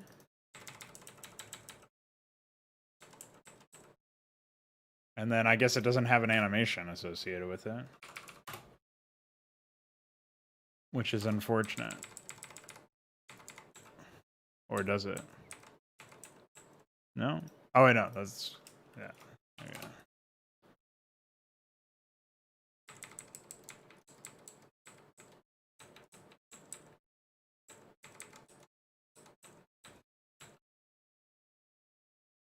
So I think 12 is fine as an almost built for this one.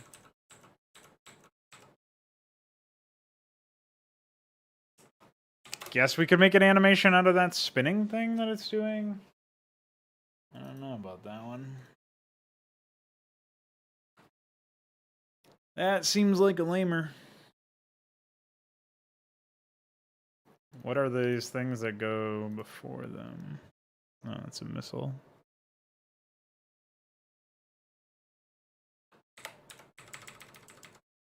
Some sort of projectile. What the fuck?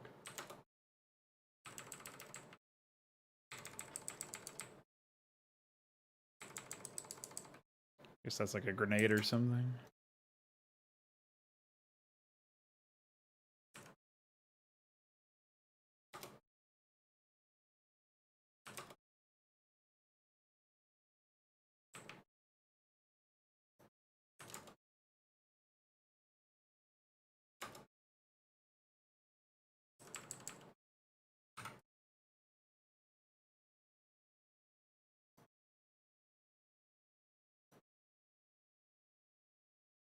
This is all UI stuff.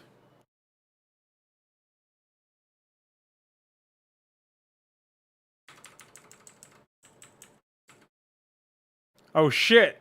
Dude, these might be perfect.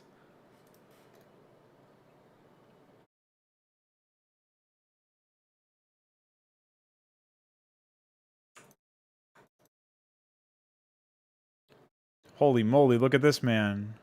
What's going on here? Huh? Dude, holy shit. He's got some fucking weird ass spellcasting animation. No, I mostly mean the fact that they're psychotic looking. Also, they look like something out of a Razor Claw X campaign. Perfect. Remember?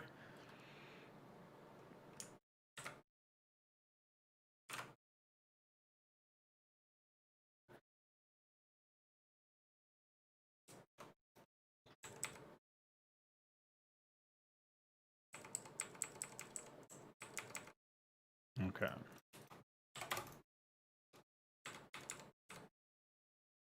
Yeah, 10 is the one for sure.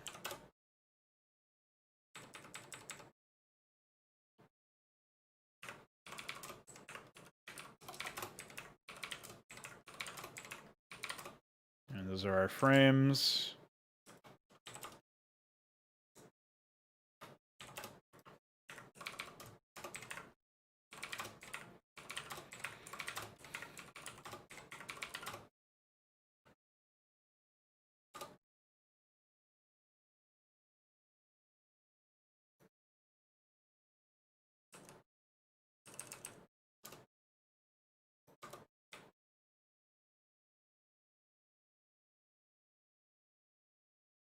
Oh, there's no muzzle flash on that one, so I guess I'll have to shoot a missile or something.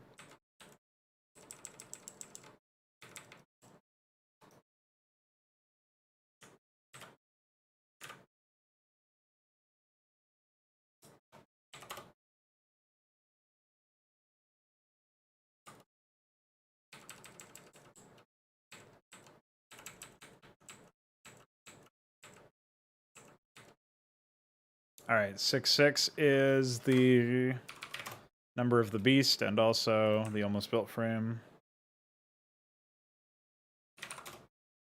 Or I guess it'll be 0-17.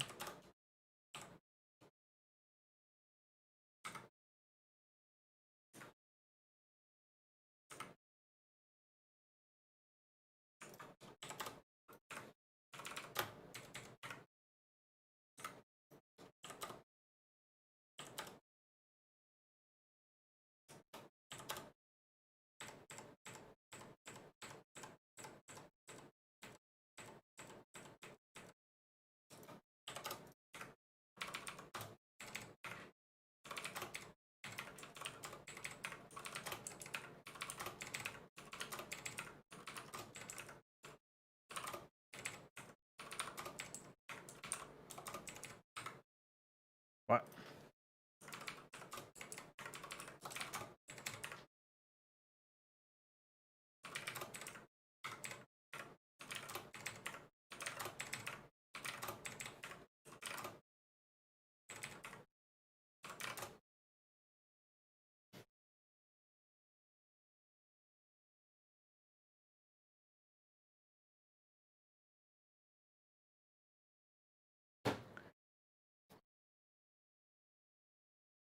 Would I call the ability for a sniper to set up to attack? Scope up? Or...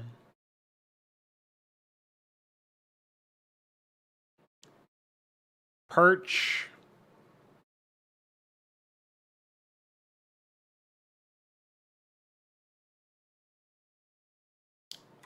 Let's take a look.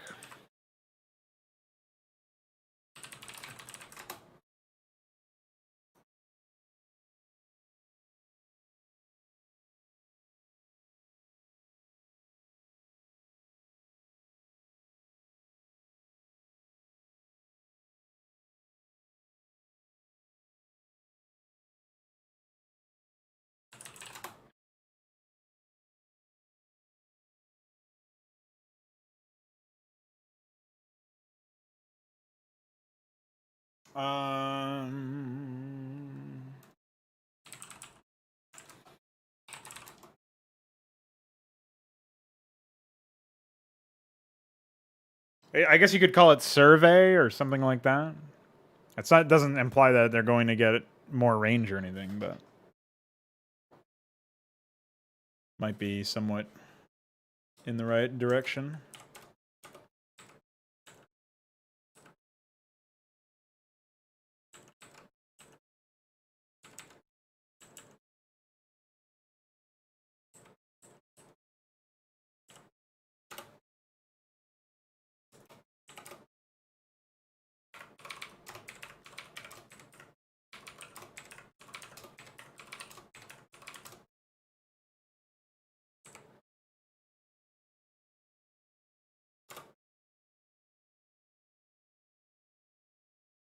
Cracker. Oh shit, dude, there's a cracker. Dude, look at this thing. That might be the madrigal. Dude, I just found the madrigal, boys. And it's a cracker.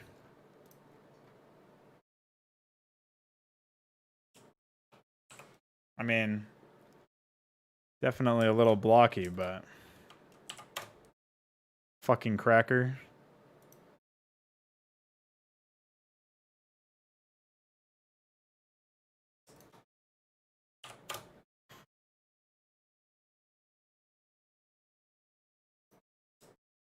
You're goddamn right.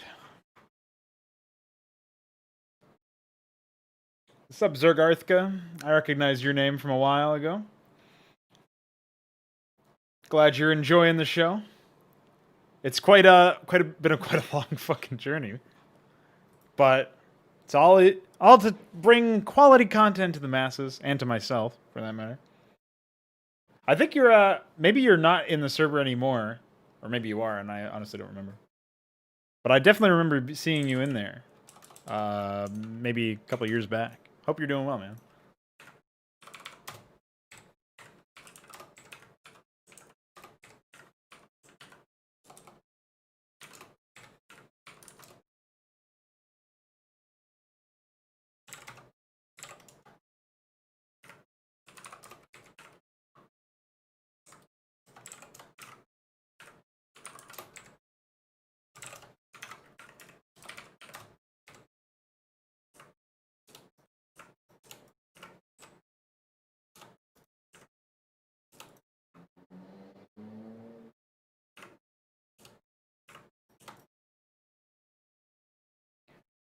Yeah, I mean, like, you know, the Cyprian has safety on, safety off. I was trying to think of maybe something that you could visualize as a toggle. That's why I was thinking like scope up, scope down, or scope in, scope out, something like that. Zero in. Well, you can't really say zero out. That's not something that happens.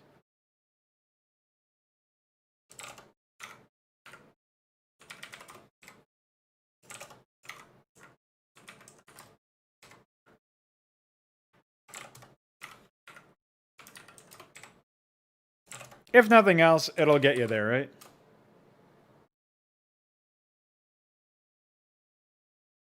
Yeah, what's up, Firefly? Yeah, glad everybody's enjoying stuff like that, man. That's definitely been a different kind of experience, I'll tell you that much.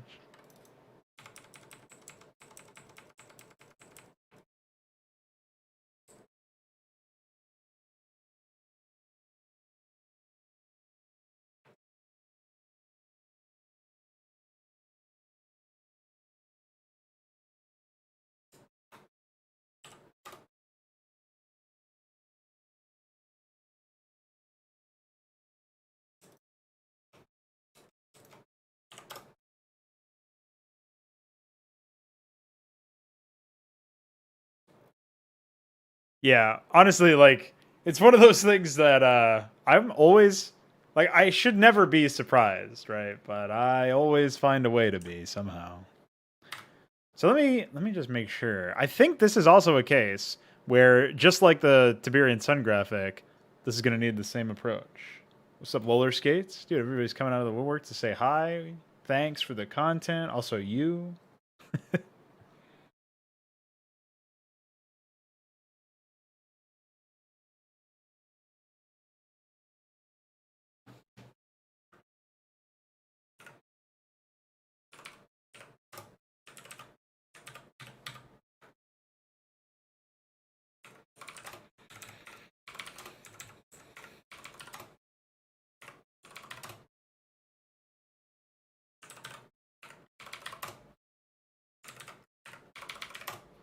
Oh yeah. I have to add another 0. Fastest 0 in the West. Oh, you found a way. That was easy.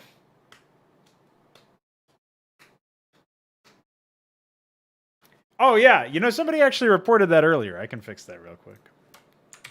That stuff's easy to fix. I that stuff gets lost for me too, but so we'll grab devour haunt, yeah, or must have.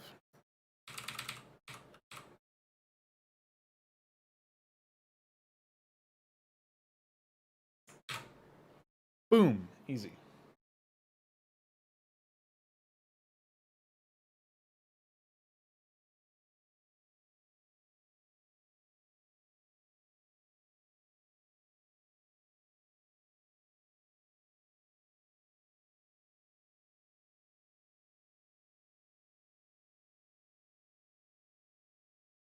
Yeah, I did that a while back. I think that I did that like not the crash fraud, or maybe it was the crash fraud night because that was the same day that it was reported to me. So yeah, I think I fixed it the same day.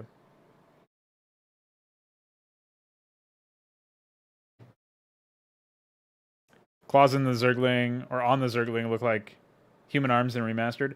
I guess they were supposed to be arms or something, but yeah, they definitely took some liberties with the designs there. The other issue though is you've got like three different official media for StarCraft 1. The cutscene, the manual, and the in-game unit are all different. Every single representation of the Zergling. There's a model in the manual, and that model is completely different to the one seen in the cutscenes. And both of those are completely different to the one seen in the actual game. So you really have no understanding of what a consistent thing is. Maybe the source that they ended up going with was not the actual in-game unit, which seems to be the case. But it is quite a mess. That's for sure.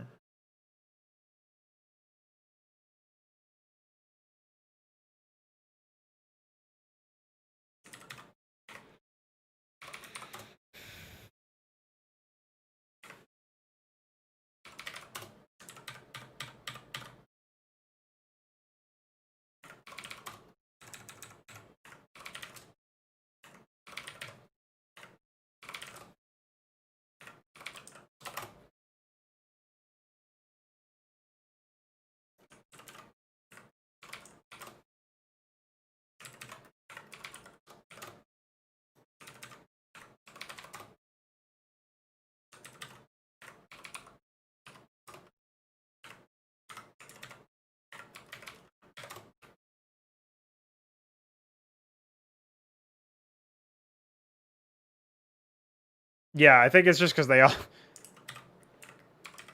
they were the ones that had the most screen time in the cutscenes and everything else. So I don't think it's that much of a surprise per se. Oops, I don't need that one.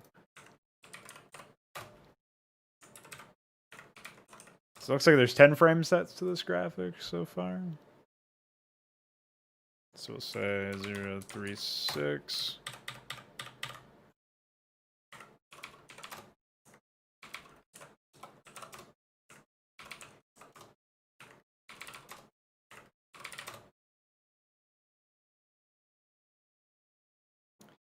Yeah, I think the Terran one is a bit more egregious. Hello, boy. I am Wider Da. Okay, you got it.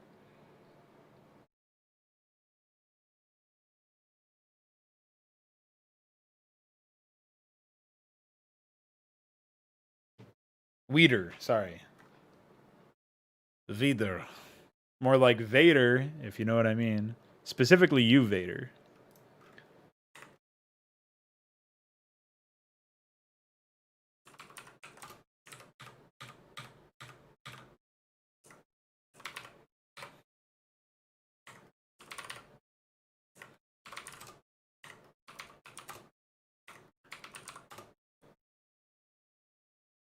Yeah, roller skates. I just found, well, not just within the last month or two. There's a game that's been out. People have been looking for the game for a long time called Atomic Punk, Replica Atomic Punk, and it's a Korean Starcraft clone. And we knew about it, but we never had access to it. Well, I guess the ISO surfaced a couple months back, and a friend of mine, Dynamo, who's done playthroughs with me, he sent me the ISO. Oh, he sent me the graphical. Oh wait, no. What happened exactly? Yeah, he sent me the ISO. I sent the ISO to Voyager. Voyager sent the ISO to Farty. Farty unpacked all the graphics and sent them to Voyager, and Voyager sent me the graphics. And then I started decompiling a bunch of them and turning them into StarCraft ready assets.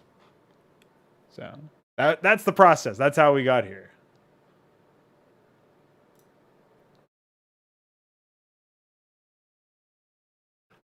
That's the fucking tech tree path thing. I don't can spend money. Wait, what?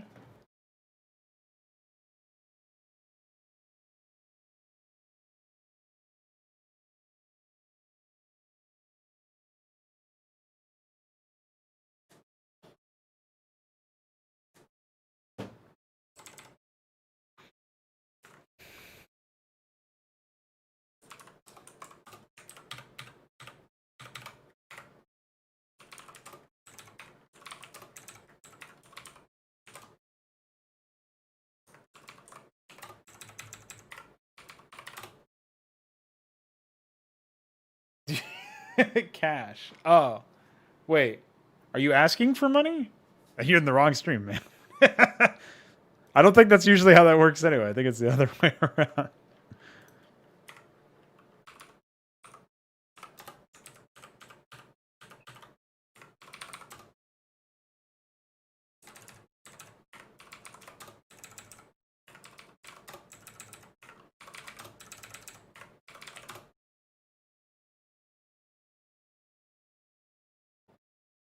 Guys from Germany.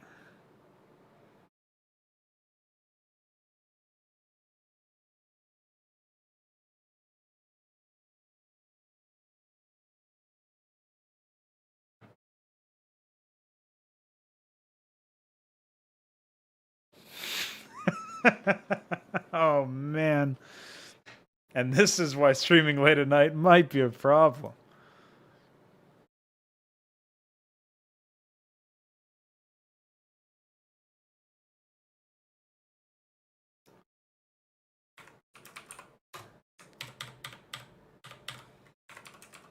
Hey, man, I don't need any money, but I appreciate it.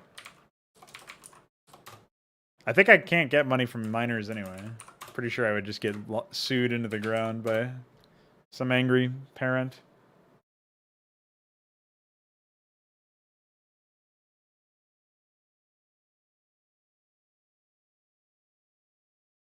Oh yeah, yeah. You don't need to pay for this. You can just—it's all free, man.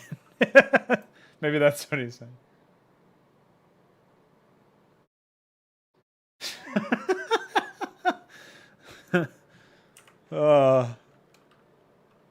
Man.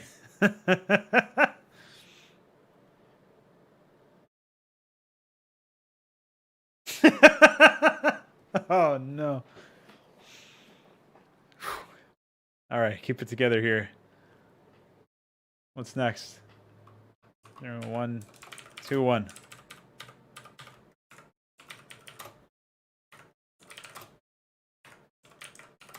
Oh no. There we go.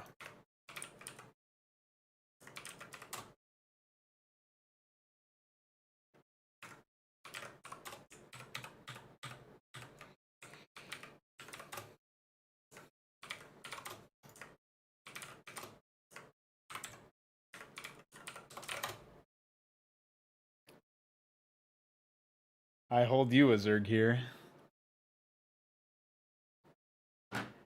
Yeah, that's what I got destroyed by, because this is a graphic I could actually use as a placeholder for a unit that I want to add to Hydra, a hover tank that shoots missiles. It's perfect.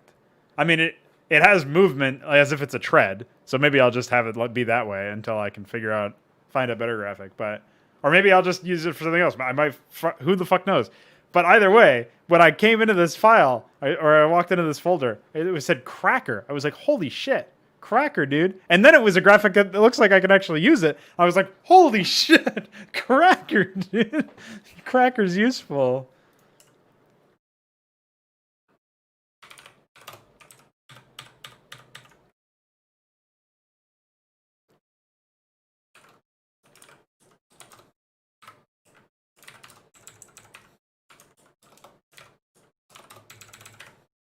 And that's how I met Cracker.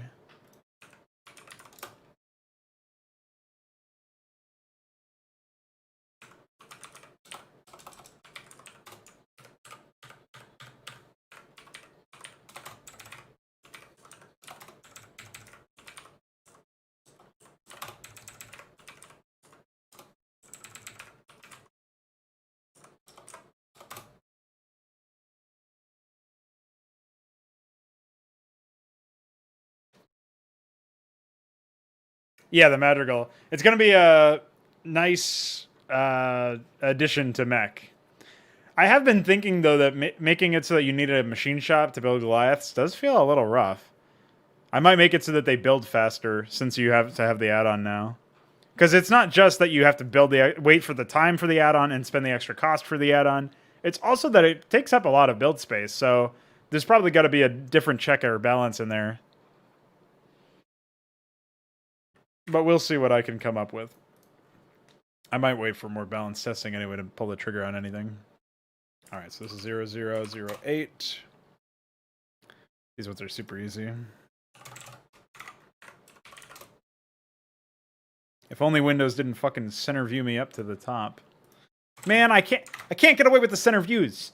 Blizzard center views me in Starcraft, and now Windows center views me in my own Windows Explorer. What a world.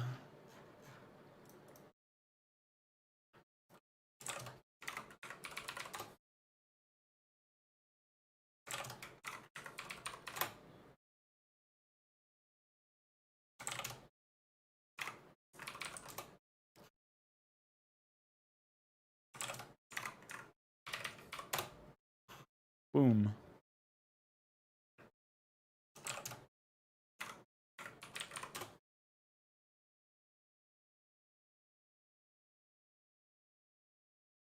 Oh, yeah.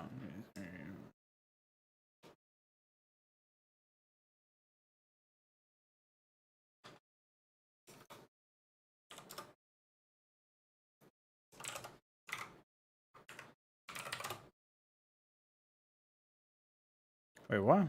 Oh, shit. I might be off on the file name this whole time. Yeah, I've already kicked up some pretty epic concepts. Like, the Penumbra is going... I haven't documented this on the documentation yet. But the Penumbra is going to be a space platform that you'll be able to build structures on. So it'll be like the tactical platform, but for buildings. The biggest issue with that is figuring out how to render shit beneath the platform. Like, maybe it'll be transparent in some way, so you'll still be able to see stuff underneath it.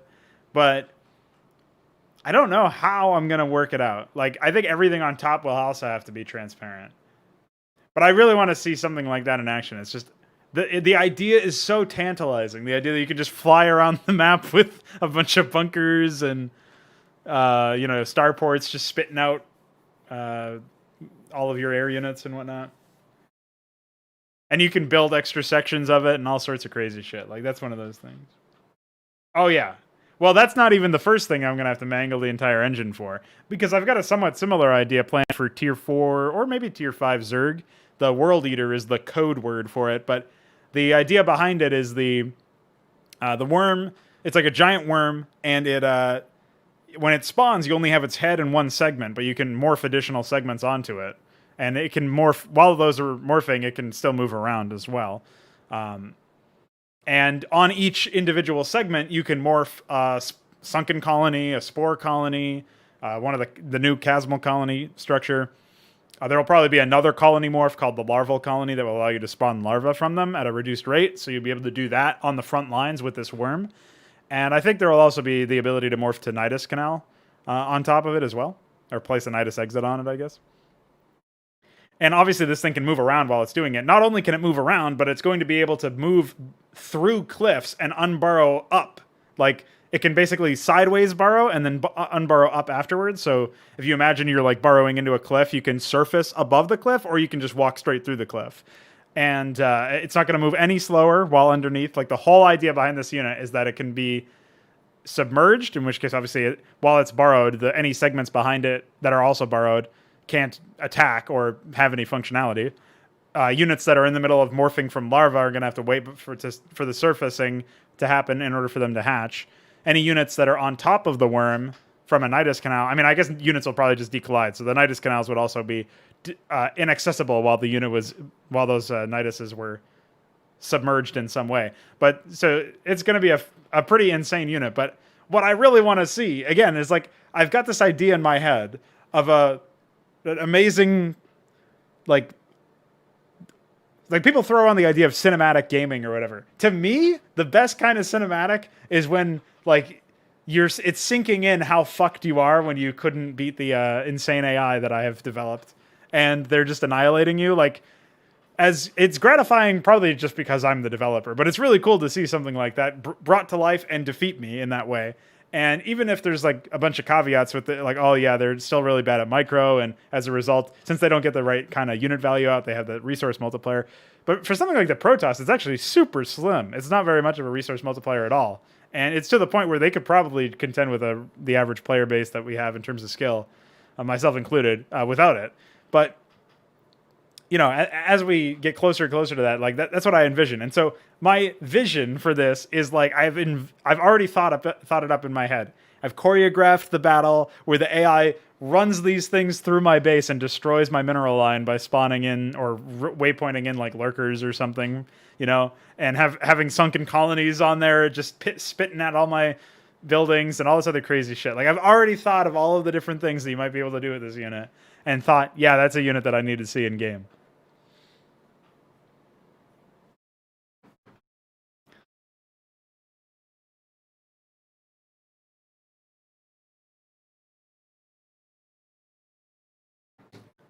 So suffice it to say, there's going to be some epic stuff coming.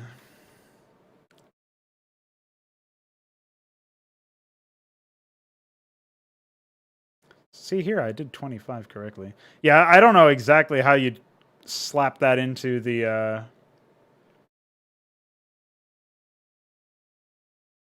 Oh, it looks like we're missing a... Wait, what? Oh, this is like the complete wrong thing. Hold on. I gotta Control Z a bunch of stuff. I gotta Control Z my crackers.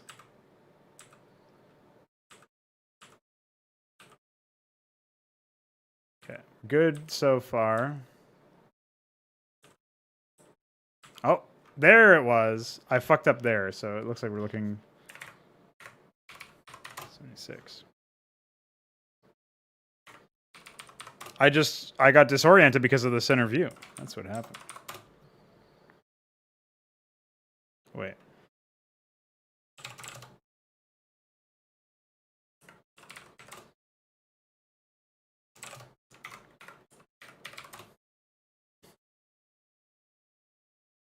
So 127 is next, if I can find it correctly.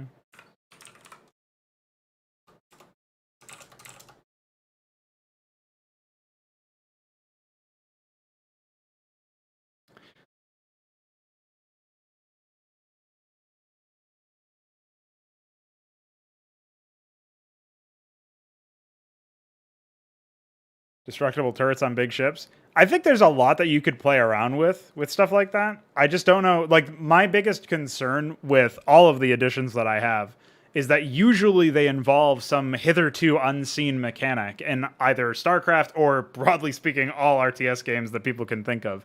Or, like, it's so foreign to most people, especially people who've only played StarCraft. Not to say that I'm a paragon of originality necessarily with the mechanics, but they don't necessarily feel immediately familiar to people, right? Most of the time my additions feel very distinct.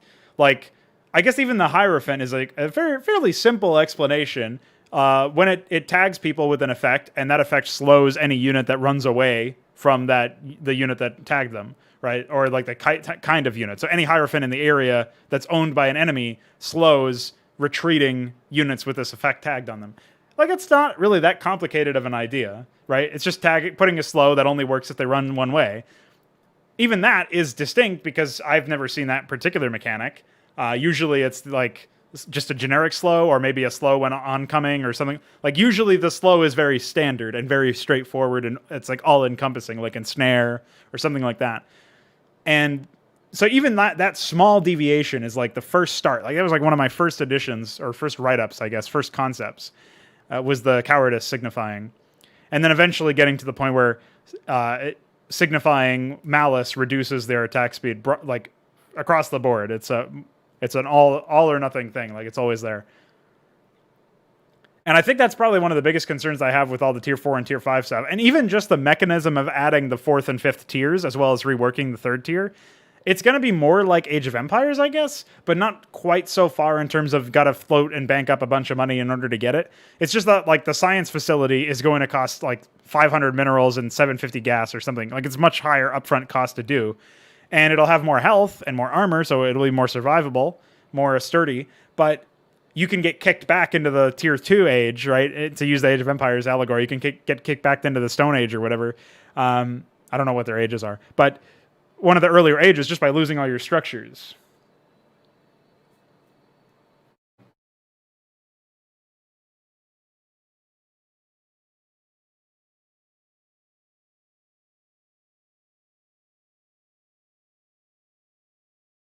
No, you don't have to donate money, man. I appreciate it, though. Glad you're having a good time.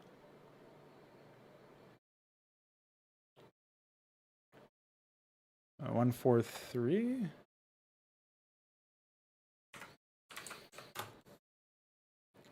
I feel like we're missing one already, though.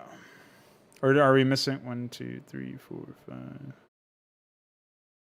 Ah, okay. Yeah, so this should have been 144, and I needed another copy of this to be 143. There you go.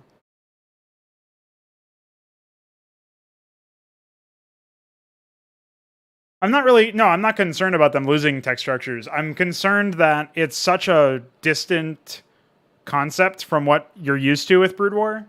Like, people are used to getting upgrades and keeping them, and they're used to, if they, like, there's not really tier 1, 2, and 3 in Brood War, as weird as that sounds. The Zerg are the closest ones to it, because they've got Hatch, Lair, Hive. But even within that, they've got Spire, Greater Spire. And Greater Spire requires Hive, but you might stay at Spire without Greater Spire for the whole game, even though you have Hive and Spire. You know what I mean? It's like, it's not really, it's a very distinct thing. And then with Terran, it's like, okay, what is tier 3? Is it Science Facility? In that case, all you have for tier 3 are Vessel, Battlecruiser, Ghost, Nuke. So there's really not a huge amount of tier 3 for them. What is tier 3 for Protoss? People would say Arbiter, Carrier. They might say High Templar. I would look at that as like tier 2.5.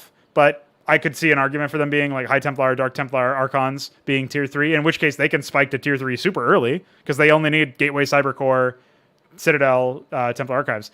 And then I guess Reavers are tier 3. But if Reavers are tier 3, they spike even earlier because they only need Gateway, Cybernetics Core, Robotics Facility, Support Bay. It's like much less in terms of resources. It's more resources to the unit than the structure. So what I'm getting at is like it's much more muddied, right? The tiers are not very clearly defined. And I don't mind that. But the idea that you wouldn't be able to achieve like by making it so that you have to make such a high cost upfront purchase, you go into, it's like I said, like 500 minerals, 750 gas for the science facility or something like that. You're dealing with a situation now where if you lose that structure, that's a lot of resources to lose up front. It's not game ending because people lose way more than that all the time just by being careless with their units, and they're still able to come back or at least be competitive. But I feel like it feels a lot worse as a player to lose something where it's a huge investment, but it was a one-time thing, and if you lose it, you lose access to a whole slew of different things. So I was thinking of some way to alleviate this by doing something like, for example, if you go through and you say like, try to think of something that's like a good example of this. Like one of the ideas that doesn't really feel right, but it has something to do with this anyway. It's like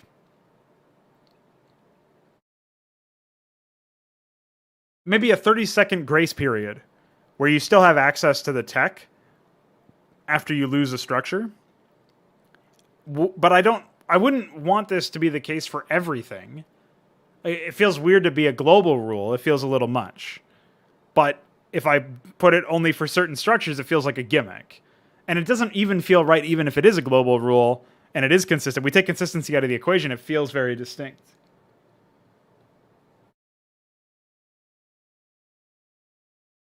I do not speak German, man.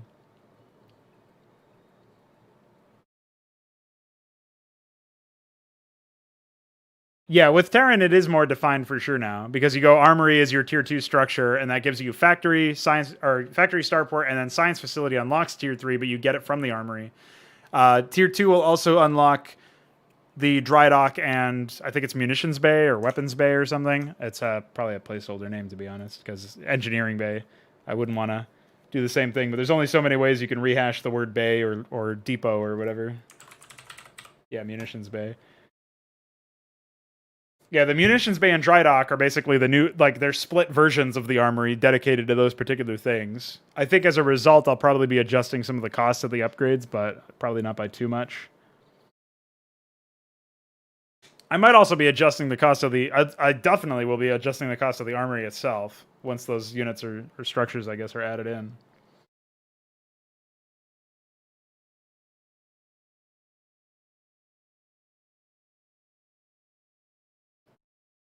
Though I also think that maybe the future station itself could be modified in this case. Like, maybe the future station is the... Like, maybe it doesn't require tier 3. And that's, like, one of the ways that you can immediately get it. It's like, as soon as you hit Armory, you unlock it for the Engineering Bay. And obviously, as long as you have an Armory, you unlock it for the other structures as well. Oh yeah, I guess so. I mean, the problem there is like it overlaps with physics lab, but I think I used lab or something. Oh no, I didn't. I always thought it was so weird that they said science facility. You know, like a facility for science. Wow, really shooting broadly there, man.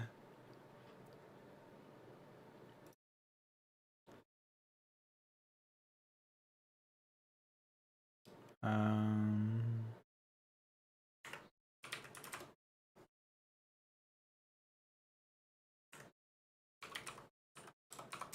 okay.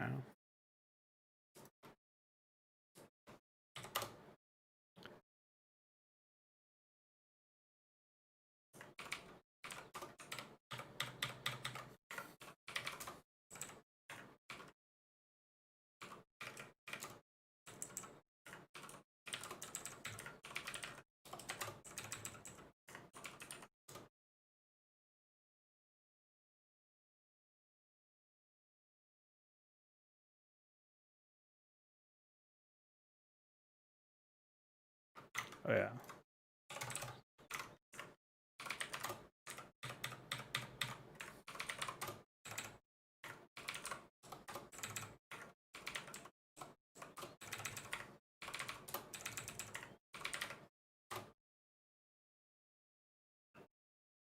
Main drawback for these graphics is that they were only rendered with 5 facing directions. So it's going to be pretty lame.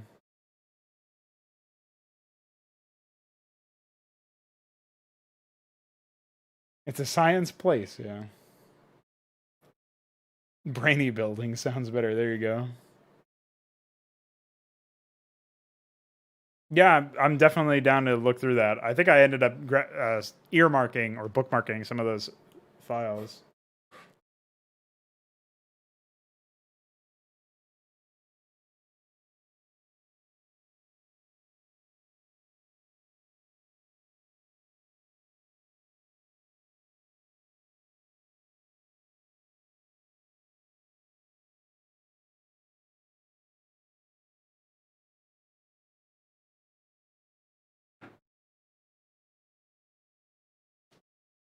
I look forward to adding it to my collection.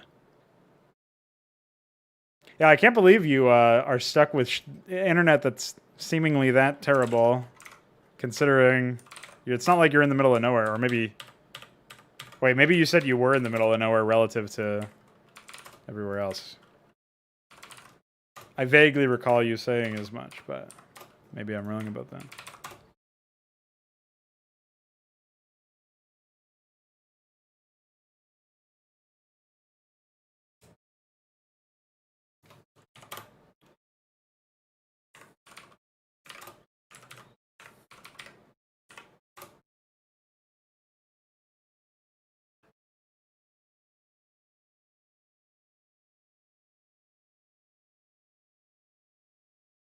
So I think giving grenades to infantry can be balanced. Yeah, it can't be like an energy upgrade, I feel like. So again, if you look at it like I was mentioning earlier, something to the effect of hold on, I gotta deal with this situation. What a mess. So if you build your mod around the idea that there's some sort of scavenging system, it's I don't know why YouTube always deletes them when I hide them. Whatever.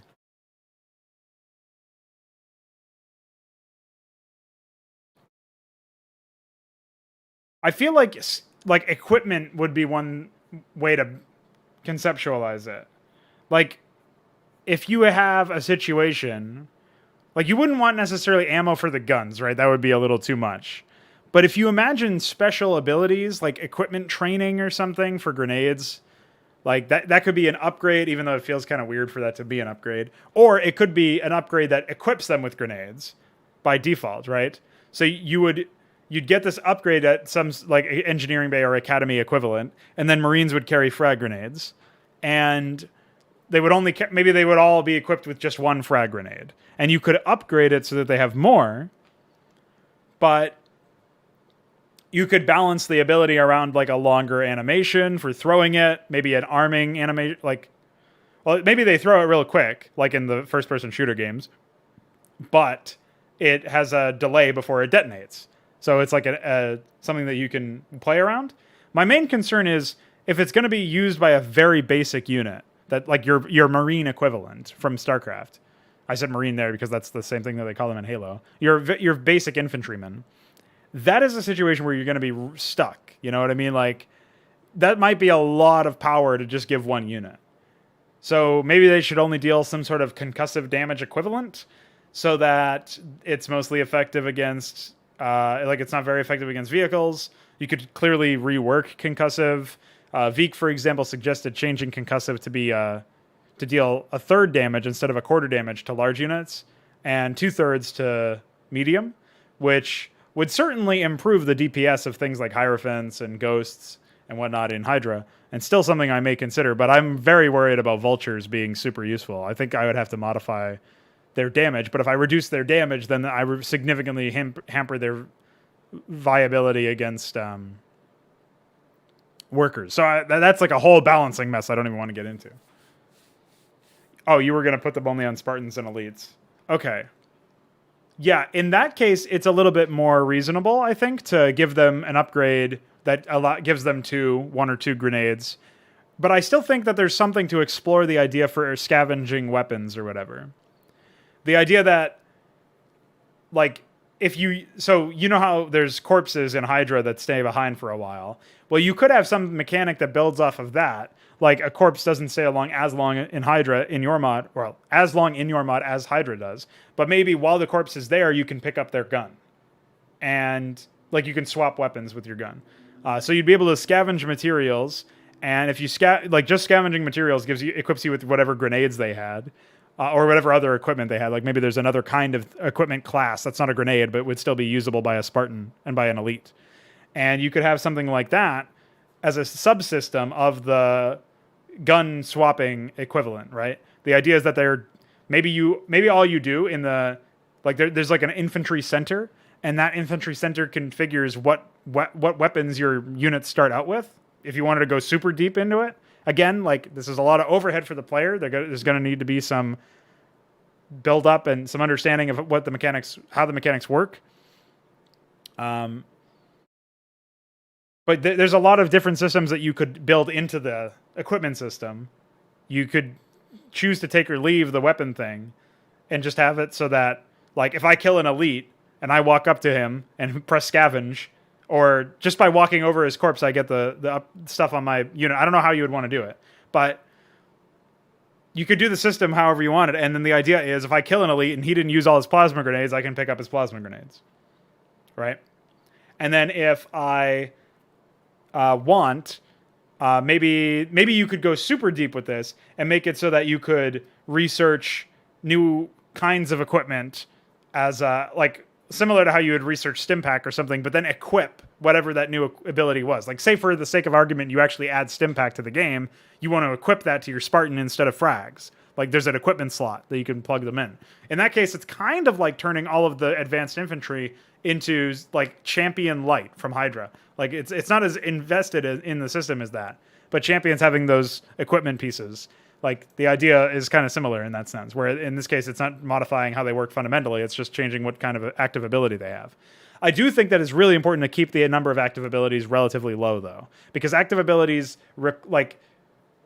generally you don't want them to be super crazy. I think Starcraft actually might have too many, which is one of the reasons why I've been cutting down on the vanilla ones, because I want to make space for my own new ones that I find more interesting anyway. But for the number of units Starcraft has, I feel like they have too many. If they had more units, it would be spread out a little bit more in theory. You don't use SEM draft for the AI. What you would do is, if you're trying to look at the AI, well, I guess it depends on who you're looking at. I release all my AI's source code, essentially, for, it's just open source. You just look at the AI files directly. But if you want to look at the AI files from another area, you could do something like just grab, the mod itself has the files saved in them, right? I mean, active camo seems fine. It could literally work like ghosts work, right? Where it just drains energy. But maybe it's a timed thing. Like you put it on and you're cloaked for 30 seconds or whatever. Maybe 10 seconds, and then it only has a certain number of charges.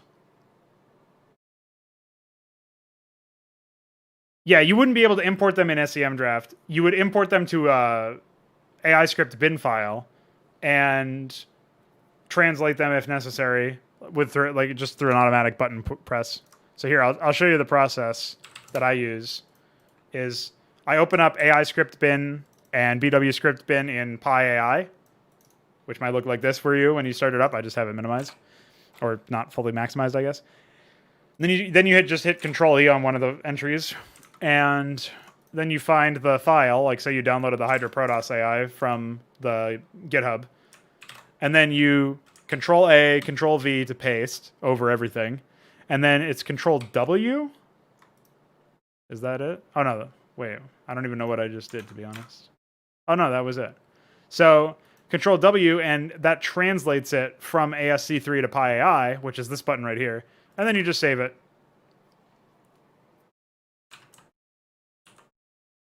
There we go. And it should work fine. Now, if you're looking at, once you've saved this file, you need to add it to a mod. Like, you can't have any custom AI at all without... without modding. So that's why I said you're not using SEM draft for this. So hopefully that helped. Shit, where the fuck was I with this?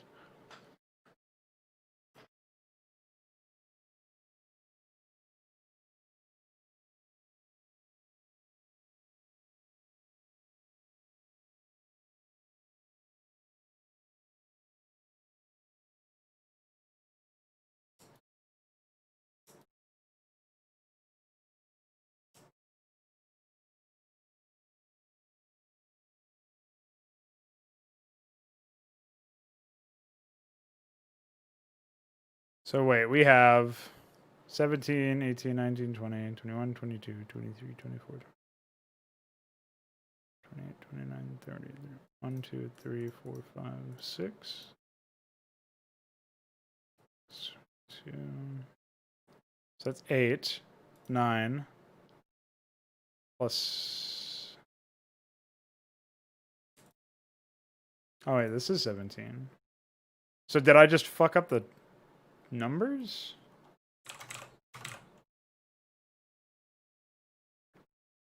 Oh, man, how embarrassing.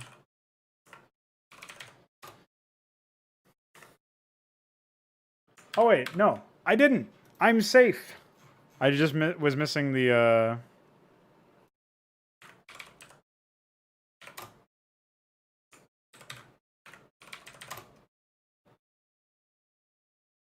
Yeah, I was just missing those bottommost two, that's all.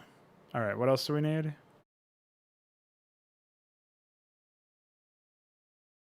Looks like I already have these as well, so we'll say 0049.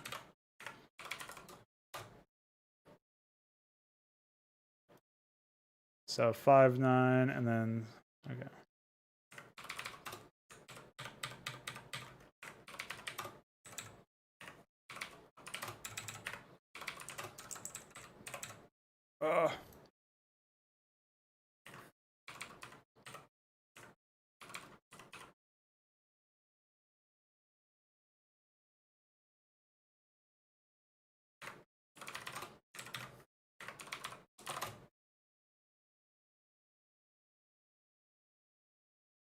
I definitely think going by charges is way more reasonable than going by cooldowns, and even better than energy, to be honest.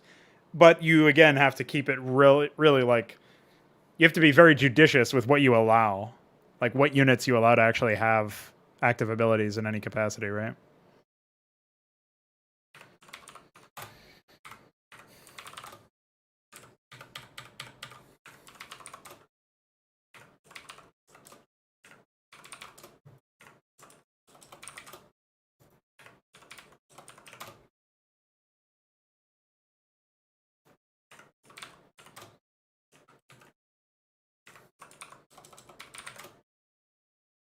Hey, wait, what?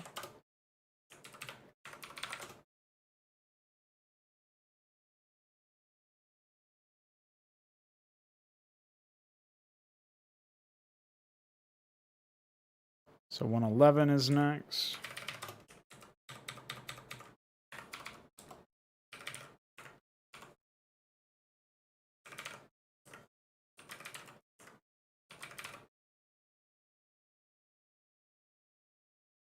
Wait, what?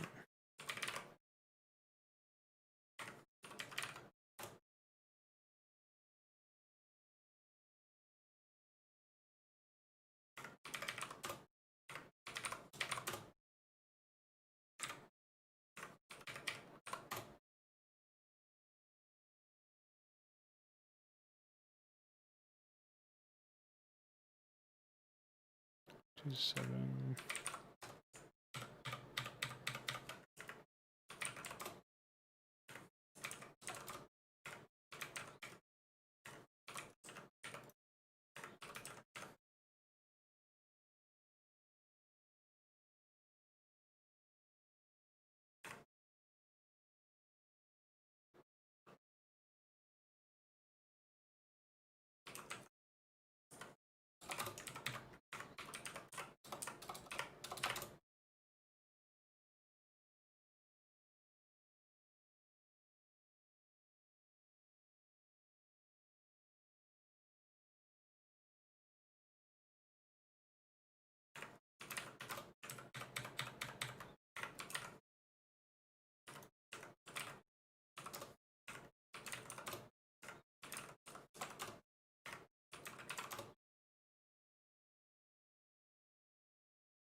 Oh boy, we're out of sync here.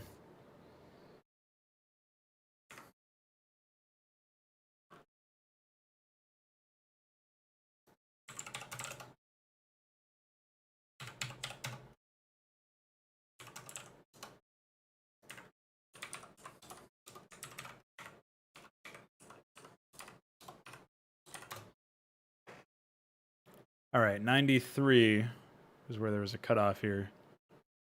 Okay.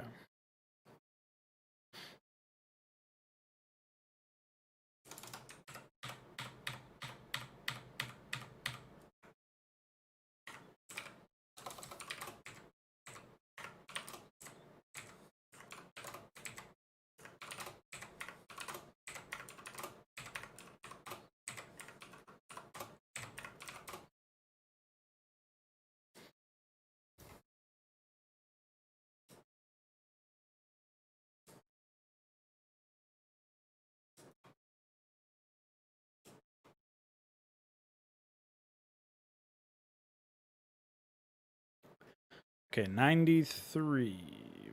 Where are we? Right here. So that means that the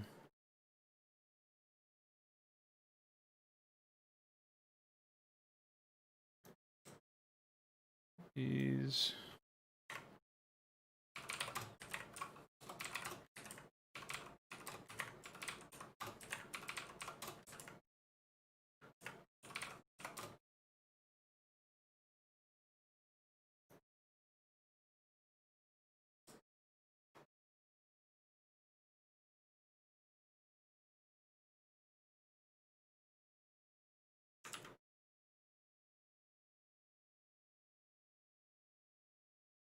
Oh, check that out. 100 and 101 are also missing.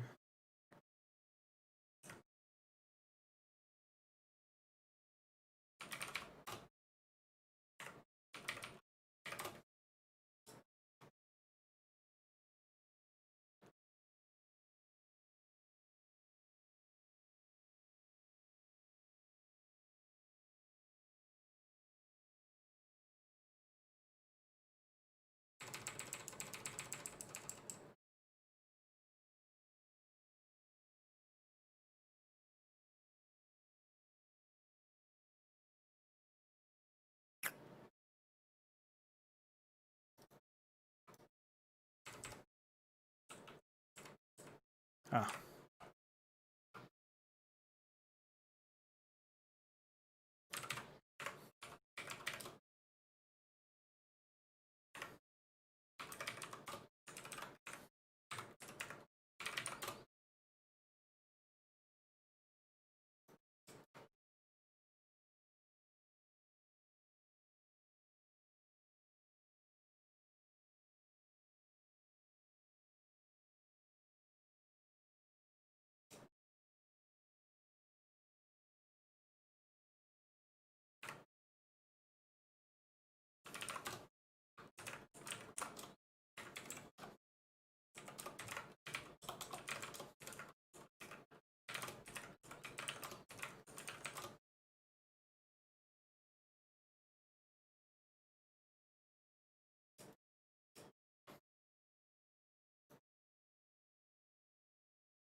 I think that's what he was getting at, yeah. It's basically what I was talking about anyway. Scavenging them all off the Dead bodies. I don't know how you'd represent it, but it seems like a reasonable approach.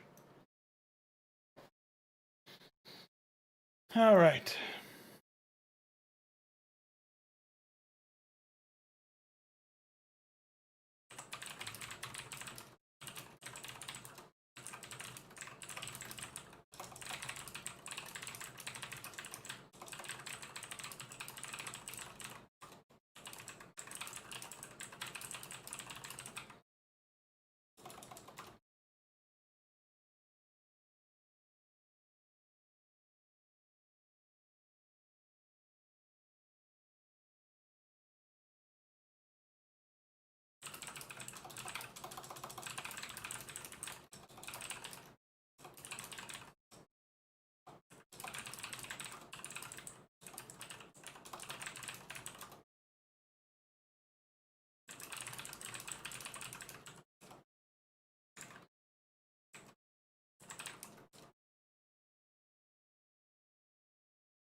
Yeah, my main concern is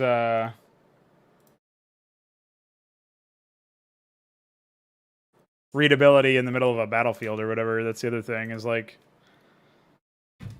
they should be visible so that they can be used, right?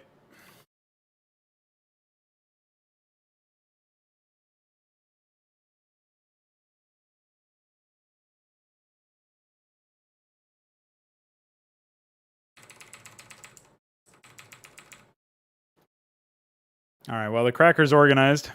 Love it. Oh. Also, a classic is me not taking it out of the master folder before I do that. Why do I do that? What a goofball. All right, let me go back into the master folder anyway. I got to take a look at what's going on here. Digger truck.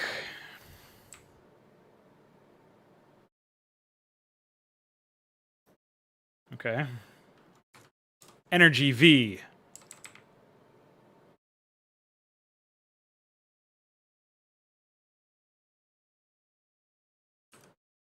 Energy van. Now this is kind of neat. I mean, I don't know what the fuck it's supposed to do, but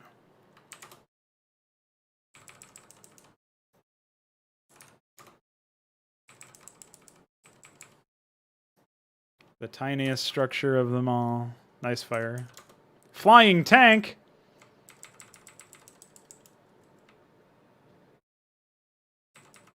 Better watch the fuck out, dude. Fuzzy Bay, dude. Check out Fuzzy Bay.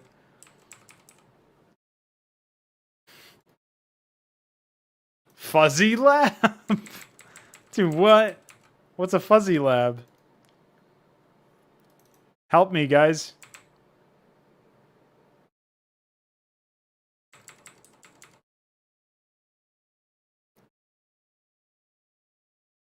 Yeah, I think I already have the, yeah, that's gonna be for the Paladin. I think, anyway, I don't know. It might not be big enough. Could work for the Paladin, we'll see. Mine. Oh, okay. Infantry. I think its frames are a little offset there, man.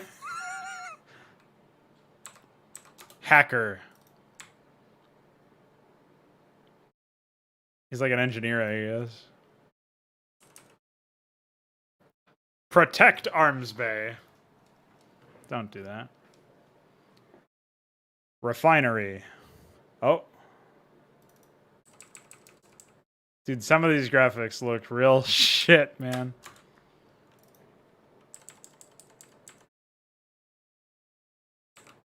Prowler Bay.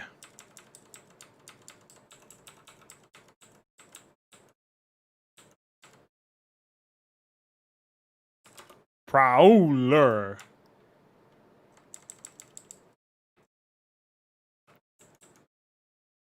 I think the Prowler's already been ripped by Voy. SC Refinery? Well, these graphics might be more useful. Oh yeah. So far, they're much higher quality. SC Attacker.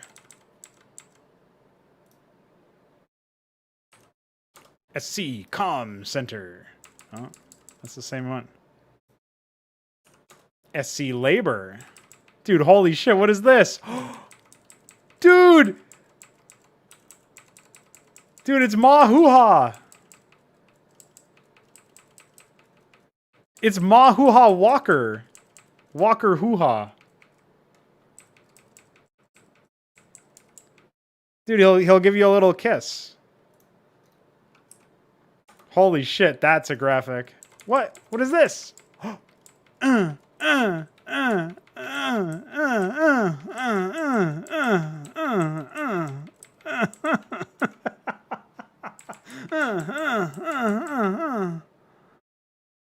Dude, what is this, man?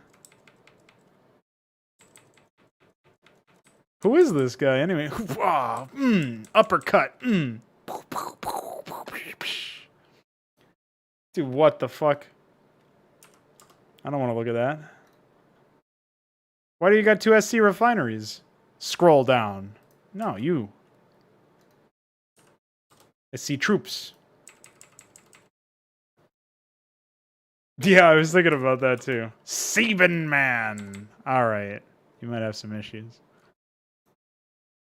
Sniper. Check out my sniper.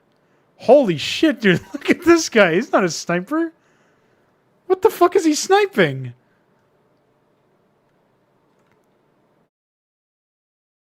The man is large. Oh, he sets up. Sniper mode. Well, if you say so, man. Sniper mode head. Oh, he's like a siege tank.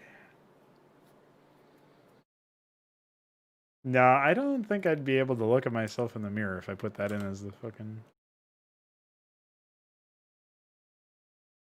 tank.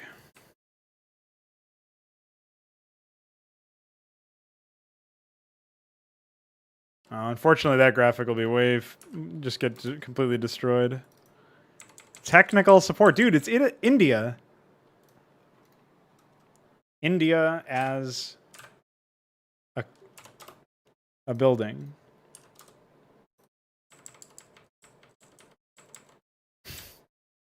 What am I supposed to do with these early 2000s graphics? What the fuck? It's a Dragoon! Dude, tell me that's not a Dragoon. Tank up.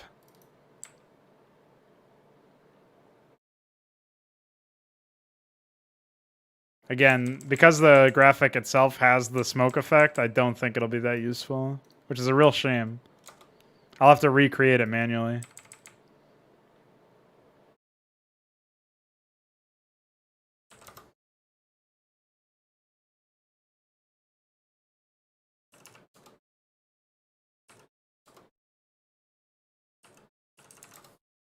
Hey, this guy's got Ha in the name. Oh, it's Rebel. Disappointing. I wanted to get Ha-Ha'd. Tactic van! What the fuck? How is this a tactic van? It just blows smoke at them. What the fuck? Tactic van. It's an interesting tactic.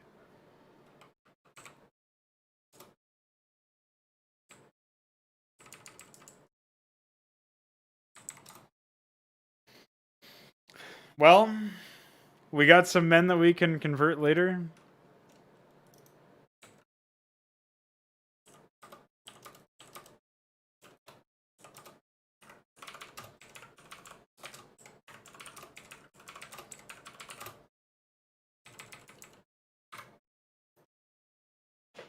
I guess that could be a Protoss structure. It looks kind of Protoss-y. Maybe I can recolor it later.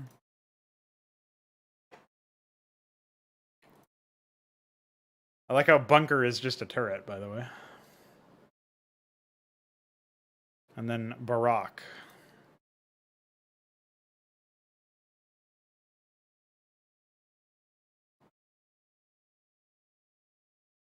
James Raynor is a simp. I like that one. Yeah, Anti-Man, dude. You want to see Anti-Man? Look at Anti-Man. Isn't he epic? You might have to zoom in a little bit to look at him. Oh yeah, I already had him in here.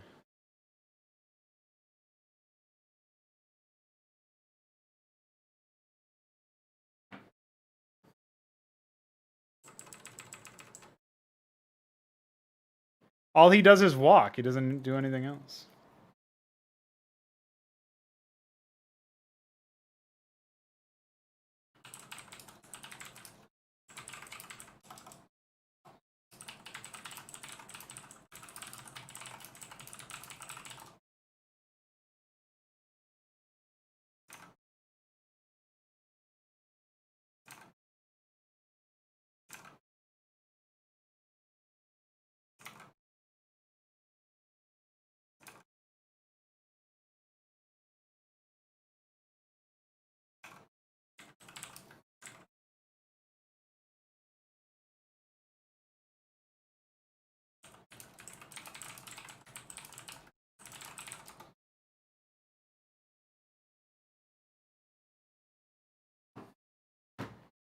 Anti-eyeball man. Well, I think that'll do it for my fucking graphical conversion stream. I got to get on this Starcraft LP recording, or there will be no more daylight left, and I'll be out of here. But hey, we got some good progress done. I've taken care of the Cracker, aka Magical, so I'll process those frames pretty soon. But yeah, I'll be recording that video, and then I mentioned this at the end of the mod stream, or no, at the end of the fraud stream, or in the middle of the fraud stream, somewhere in the fraud stream. But since this is a mod stream, I might as well mention I have the whole rest of the week off from work, so I will be smashing out quite a few of those videos. Hey, listen, man, I already did a StarCraft 2 Let's Play. I did 2 StarCraft 2 Let's Plays for everything other than Wings of Liberty. If you want something more immediate for StarCraft 2, you can watch Mesks and I's run of Legacy of the Void. Should be there in my playlist somewhere. This is like a BBLP StarCraft 2 Legacy of the Void or something. I also did Nova Coverdovs with him. That's a fucking mess. It's even timestamped. I even timestamped it. It's epic. All right. Anyway, I'm out of here. Thanks for hanging, guys. Had a good time. I'll get these graphics processed at some point soon and get everything taken care of. I'll be out of here. I really don't think I'll do Wings of Liberty. I highly doubt I'll do any of them. Anything other than Brood War. Maybe I could be convinced. The real fear is that somebody's going to ask me to do Warcraft 3 again and I'll fucking lose my mind. But I guess I've done more unintelligent things with my life before. We'll see, man. We'll see. We'll cross that bridge when we come to it. Not immediately, anyway. See ya, nerds.